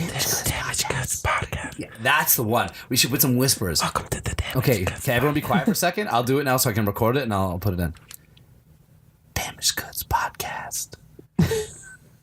Good. You like that? We're not gonna use that. Probably not gonna use that. That's good. That's the new one. But what we should Here's do, one. I should cut it and put it right at the end or something. Yeah. I'll make you guys just a whole new song right Oh here. no! What? We don't need a new song. I know. Fuck you. Our song is perfect. We love our song. I do want to hear the new version of our jingle, though. Is Donny Yonder spelling his name over and over in it? It's spelling all of Donny Yonder. It's the DONNY. Why? Why didn't he just say double Y? He just said double N. DONNYON single D, add the E, finish with the R. Something like that. That's too terrible to ever say in a rap, though. We're talking about music. This is a good segue to something I have on my list I wanted to talk about. Y'all got separate lists, eh? Well, we just write down things. Yeah, that, we don't tell each other either because we want to we like just write down surprise. things that like have come up in the last week that's like interesting, or a lot of the time I'll save something I want to talk to Jess about and do it on the podcast because to me it's just fun to be super authentic. So there's something that's going on right now that's interesting. So I'm working on my album, my next album, Love Among Thieves. I got the album cover back. I love it. I've written 10 or 11 songs. Wrote the title track, you said? Yeah, I'm actually not going to call the song the title, but it has the title in the chorus type thing. So I'm really, really happy with it. My team is just like saying things like, I'm so glad that you made this song. It's crazy that like yesterday you didn't have this crazy hit song and now you have this. Like, I'm just sending the songs off to my people. I made the song called Bulletproof, and you know, I played it for the artist who came into the studio after me, and he was just like, holy shit, man, I've never heard anything like this from you. And I'm just like so excited, and the feedback is crazy. Fucking right. Except from my wife. You not feeling I didn't it, realize. Josh? I didn't realize I was about to be put on the spot like that. And it's not that big a deal because I know Jess loves me and believes in me. And when she performs to my shows, she's always singing along to all the songs. And she's on paper as supportive as one could ever ask for. Sure. But the response to the music when I'm like, hey, Jess, I wrote maybe like the best song I've written all year. I think it's this song Bulletproof, I think is like powerful. Like it's like the kind of song that like a kid hears and it's just like it fixes shit for them. You know what I mean? Like, I just feel like it's that kind of song. And Jess is like, yeah. Let me tell you. Okay. Her exact response is just Let like, me explain. Let me explain. Cool. So when my that's favorite new. artist, Oh, that's new. yeah, when my favorite relative. artist that I like love, especially if it's like an older artist, so let's say like Portishead or something, like came out with new music right now, I know 100% I'm not gonna love it right away. I have to listen to it a few times and I have to like let it simmer. Do you know what I mean? Like there's Sometimes no you way. get a song that bangs right And off the top, especially- but a lot of times you gotta let it. Yeah, As usually I someone who always lives with have to her, let there's it simmer. many songs she hears and likes right away. Many. No, I would say that the hitting percentage not is her love low. songs. I would say the hitting percentage is low for songs that I love instantly. It's low. Yeah, for me, it's very low. Yeah, but you know, No, that's not true. sometimes I think I write the best songs of my entire life. And I still think they are. And I send them to people. They're a bunch of unreleased ones. Yeah. And people are like, oh, yeah, sounds rough. And I'm like, okay. Woo. I'm like, well, they're like, this song was better. I'm like, I fucking wrote that 4 years ago. Yeah, recorded on an iPhone. yeah, Like, totally. what are you talking about? Totally. Yeah, I still get that about a lot of my. But that's the records as thing. well. Yeah. Everybody has to understand is music is relative. Like, what you think is the best in the world for sure. is like, it's cool. You're like, I'll get into it. Give me some time to vibe to it. Yeah, Like, for sure. And sometimes I hear this shit. Sorry. Sometimes I hear the shittiest. Like my favorite song is Shabazz the Disciple, Ya Exodus. It's like an old, terrible recorded rap song. There's only one recording. It skips at the end, and it's, like, it's terrible. It's my favorite song that I've ever heard in my life, and it sounds like it was recorded in a basement in '93, which it probably was. And it's like, but that's the one that connected to me. So like, you never know, fucking. Yeah, what touches me. No, it's true. And I do find that I'm like overly, I don't know if critical is the right word, but I'm overly like invested in your music where it's like you're choosing a direction. Do you know what I mean? Like you're choosing a direction that you're like, oh, this is what this next album is going to sound like. So sometimes I'm just like apprehensive to be like, oh, I love that as the direction for the whole album. You know what I mean? Like I'm just like, oh yeah, this is cool for a song. You know what I mean? Like, and it's not even that I dislike the song. I'm just overthinking it. I think sometimes where I'm just like I'm thinking of it as big picture instead of That's a just good point, the because song. you're so You know what I close to mean? The source, you have an impact on me, so you're cognitive of what you're going to say as feedback as I present stuff to you. Yeah, That makes sense. Yeah, for sure. And again, it like especially for you guys that are so close, like when you play her song, she doesn't hear what you hear at all. No, I know for sure. She And doesn't. I know my roommate Fro, you've met him before. He's like really, he's vocal and he tells me everything. But like I'll play something for him, and at the end, he'll say something like that was so far off from what I was thinking. Oh yeah, that's supposed to be gone.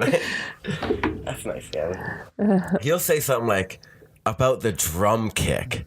Yeah. And I'm like, That's what you're hearing? the lyrics. I'm like, I just spilled my wrote soul. that. Yeah. Yeah. I'm like, I just spilled my soul. And he's like that drum kick is so dope. I'm like, he's like, Caleb is the best. I'm like, Caleb is the best. I'm like, did you hear anything I said? Yeah. Yeah. He's like, I put it on again. I'm like, oh my God. Never mind. Yeah. It's all relative. It's like what people want to hear. Well, I'm Yeah, going to become for the best sure. artist in the world just did a quest to make Jess go like, oh, this is good. Everything is good right off the hop. You better Yeah, love honestly, all of his songs. honestly, I don't think there'd be any artist that I would listen to and be like, "Yeah, you hit it every time." You know what I mean? Like, There I are think artists you like that much, yes. There's only a couple albums that are like, But no, and by the way, I don't mean 100% of songs. Even my favorite artists, I don't like 100% of their songs. Yeah. But that they would, if they were to play you their new album, there'd be a couple songs you'd be like, oh my God, Anthony, you need to yeah. hear this new song. And when I think about But and if you me, listen, sorry, sorry, no, it's okay. Me specifically, I'm very like emotional with music, so I need like all my favorite bands and favorite songs that I could think of. I had like a moment in my life where it's like that I was like dancing or like whatever it is. I have an emotional connection to it. If you just show it to me in our living room, I have no emotional connection yet, so I'm never gonna have that So, enthusiastic of an answer. This is fun. So what you're saying is, when I write an album full of songs about you, there's no emotional connection. No, you're having an emotional connection. But 'cause for you, it's no emotional no, connection. it's just you have to make it a memory. When you put the album on, Okay, just you know, have just to making dance sure. with her, and you have to do stuff that's fun at the same time. So it's you're not good enough to write Yeah, amazing I can't just music. listen. Make it a memory. You're not just sitting in the living room. It seems to me like I'm doing all the hard work here. I'm writing the amazing music about her, and I also have to dance with her to the music so she has a memory. Yes. And that being said, it's like I still feel like if you showed me two songs, I'd be able to be like, yeah, this is the one you should focus on. This is, you know what I mean? Like I can still like, I don't get like, it's the same thing as getting a haircut. You ever get a haircut and the person's like, what do you think? And you're like, I mean, I need to think about it. You know what I mean? Like it's different and I need to think about it. You know what I mean? Like I'm I'm gonna never, put that on the back of my next album. This album is like a haircut. Jess Robert. but then like a day later you might love it, you know? And that's what happens with your song. This album is like a haircut. You might like it later. No, might it's like true. it later. It's true. You might like this album later. You Jess could Robert. be unsure of it now, but it's true as much as if that's not about your album. But like every song on an album, you might learn to like if you have the album long enough. You know? Yeah. 'Cause the songs you skip in the beginning, That's later pretty much you what I go hope. back I and just you're And like, it's like, oh, I didn't "No, realize. You're Yeah. like, that's the most fire song. I ignored it for a year. Yeah, How? totally. Yeah, that's me. I'm like the fat kid at the, like in high school who's like charming, and at the end of the year, you're like, he was right there all the whole time. Yeah. Should have fucked him. And then you give him a little hand job. Yeah. This is so My specific. SJ or HJ. Yeah. What's an SJ? A suck job or a Oh, a spit? suck- No, I've never no. heard of a A suck. spit job, I believe. job. Yeah, that's more. For some That's reason, so- I that's feel- so it sounds vulgar. Like, Yeah. vulgar and sexist, even though it isn't. But I just it A spit sounds like job it is is. good, yeah. Anybody could give anybody a spit job. Anybody So is a can. spit job kind of between a hand job and a blow job? Spit on your hand. Yeah. Spit on whatever. Spit on A everything. spit job is inclusive. Yeah, all inclusive spit jobs. That's cool. That's how I make my money. What you got? That's all I got. That's all you got? I mean, I have one more thing, but Yeah. Hit us I don't one- know. Hit us one more thing. The guy who wants to legally change his age. Have you Oh, guys yeah, heard about we this? can discuss briefly. You said you I heard a didn't little read bit about anything it. about it. I just heard it was a thing. Yeah, so basically it's a 69-year-old man who says, he doesn't feel like 70 years old and he's constantly being judged for his age, whether it's job opportunities, women opportunities, whatever it is. He does sound like kind of a creeper, to be honest, because he talks a lot about women opportunities. This is what he said. I feel much younger than my age. I am a young god. I can have all the girls I want, but not after I tell them that I'm 69. Oh yeah, I hear all kinds of problems. Yeah, in jail. problems Like, in what that. the fuck? Yeah, he wants No, to you legally can't make change himself. anything. But do you know what's crazy about it? They said whatever the court is, I forget which country this is in. They said they need 4 weeks to come to a ruling. So they're thinking about it, and Well, it's just I think like, the idea isn't is the that answer just no? You There can't are change your There are age. implications, so they have to make sure they do their are thing. sensitive and or also whatever. Government goes slow anyways whenever it's important. I think because it's a new question, right? It's never been asked. So I mean, we all obviously know the answer. This guy's an idiot, but it is a new question that's never been asked. So I think that's one of those like, let's make sure we Yeah. do it right. And they said that they feel like there's ramifications for erasing 20 years off somebody's life, Yeah. which is true, right? Like what happened? Legal ramifications, because then what if he, you know what I mean? Like it's kind of confusing, because then if he's legally, some girl's gonna be sucking a dick, and she's gonna be like, "This doesn't feel like a 30-year-old dick. This feels like a 50-year-old dick." Like, what are you gonna move? or 70, he's 70. Oh, Are you gonna okay, move so 50 to his 70. birthday? Like the year he was born? Are you Yeah, gonna move not that? sure how that works. Yeah. It's imp- Yeah, I think that's what he's trying to get them to do. It's to move He the doesn't year. deserve the To level of move the press he's year gotten. you're I will born. say that. Yeah, Like, he's no, kind of gotten it this doesn't make any crazy- sense. Crazy Yeah. level of press. You Anyways, don't deserve that. I so we will. could bang 50-year-olds. Yeah, I will. Bang at 70-year-olds. I will update in 4 weeks, because I'm going to follow the story and see where it goes. Because I mean, there's no way they could say yes, right? It also would lead. It would set a precedent and lead to a lot of people. Because I don't feel that way, but I could see like regular people being like, "Man, I changed my age." What do you mean you changed your age? Man, I get laid more often now. I can tell people I'm 40. Oh, 100%, 1,000%. People would start when doing I reach 70 years old, if they said you have the option of calling yourself 50, I'd probably do it. Yeah. Depends 50 on depends on what I 55. was doing at the time. But if I was like trying to still be in the workforce and stuff, it's just No, like, you don't yeah, want like not at 70. But That's honest. I can see a lot of people just doing it, which is fine. Yeah. But it's just my whole thing is it's not about judging people for wanting to change their age. I don't really care, but we don't want to set the world up that age means nothing in terms of why even have the number at all if you could just choose how old you are. You know what I mean? Yeah. So you hire totally. somebody. I thought you were 25. No, I'm 60. Like, oh, that's problematic. It's sort of needed somebody who was, anyways. Whatever. But I don't give a fuck. So whatever. I'm changing my age to 65. You're gonna I'm go the other way. retiring. Yeah, right now. I'm collecting. yeah, that's true. Because if I'm they let people go collecting my- one way, I'm who's to say collecting they my can't? pension right now. You're always 2 steps ahead, Mr. Yonder. Yeah. I'm going.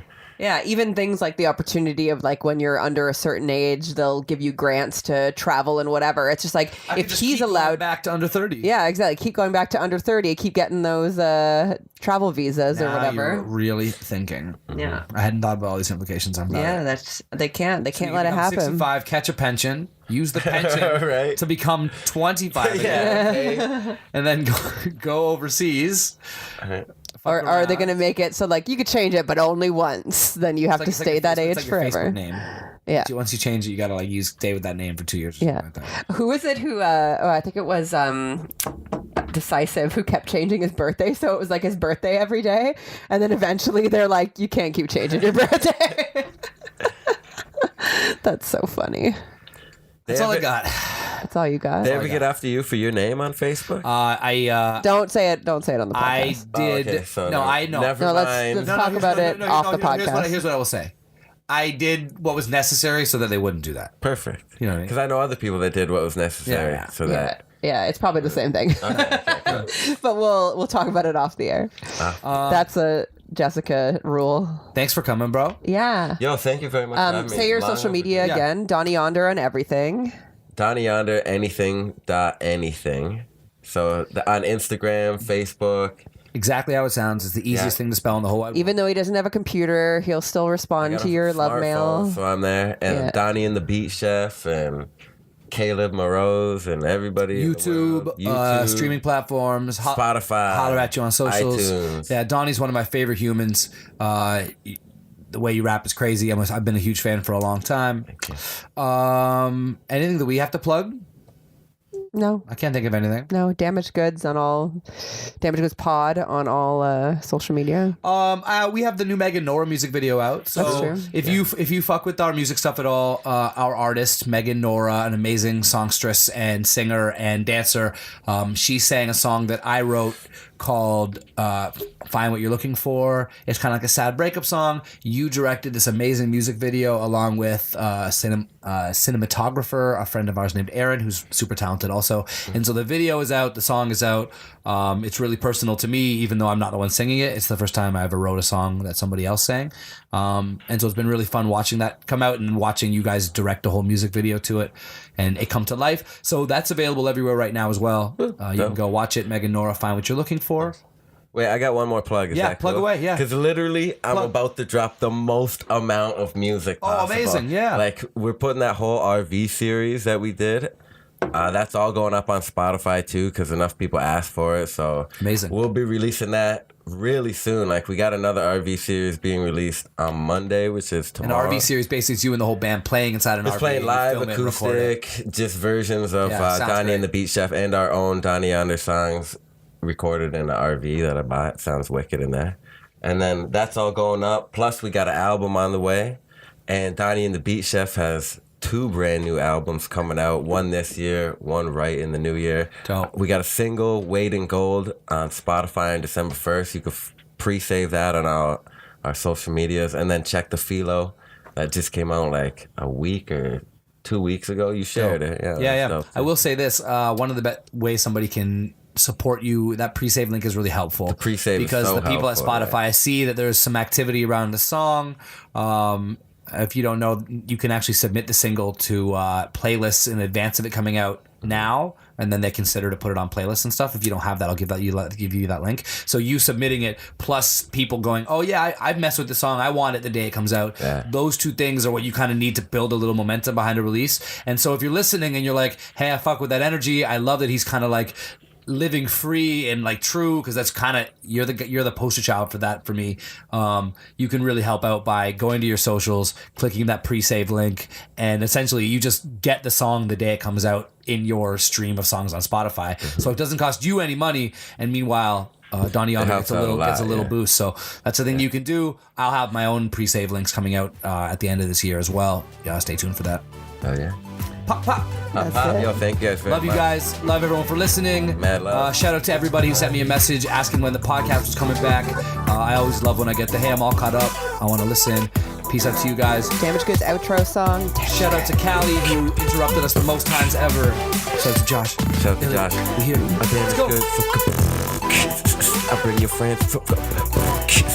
I damn it's good for something like that. Damage Goods Podcast.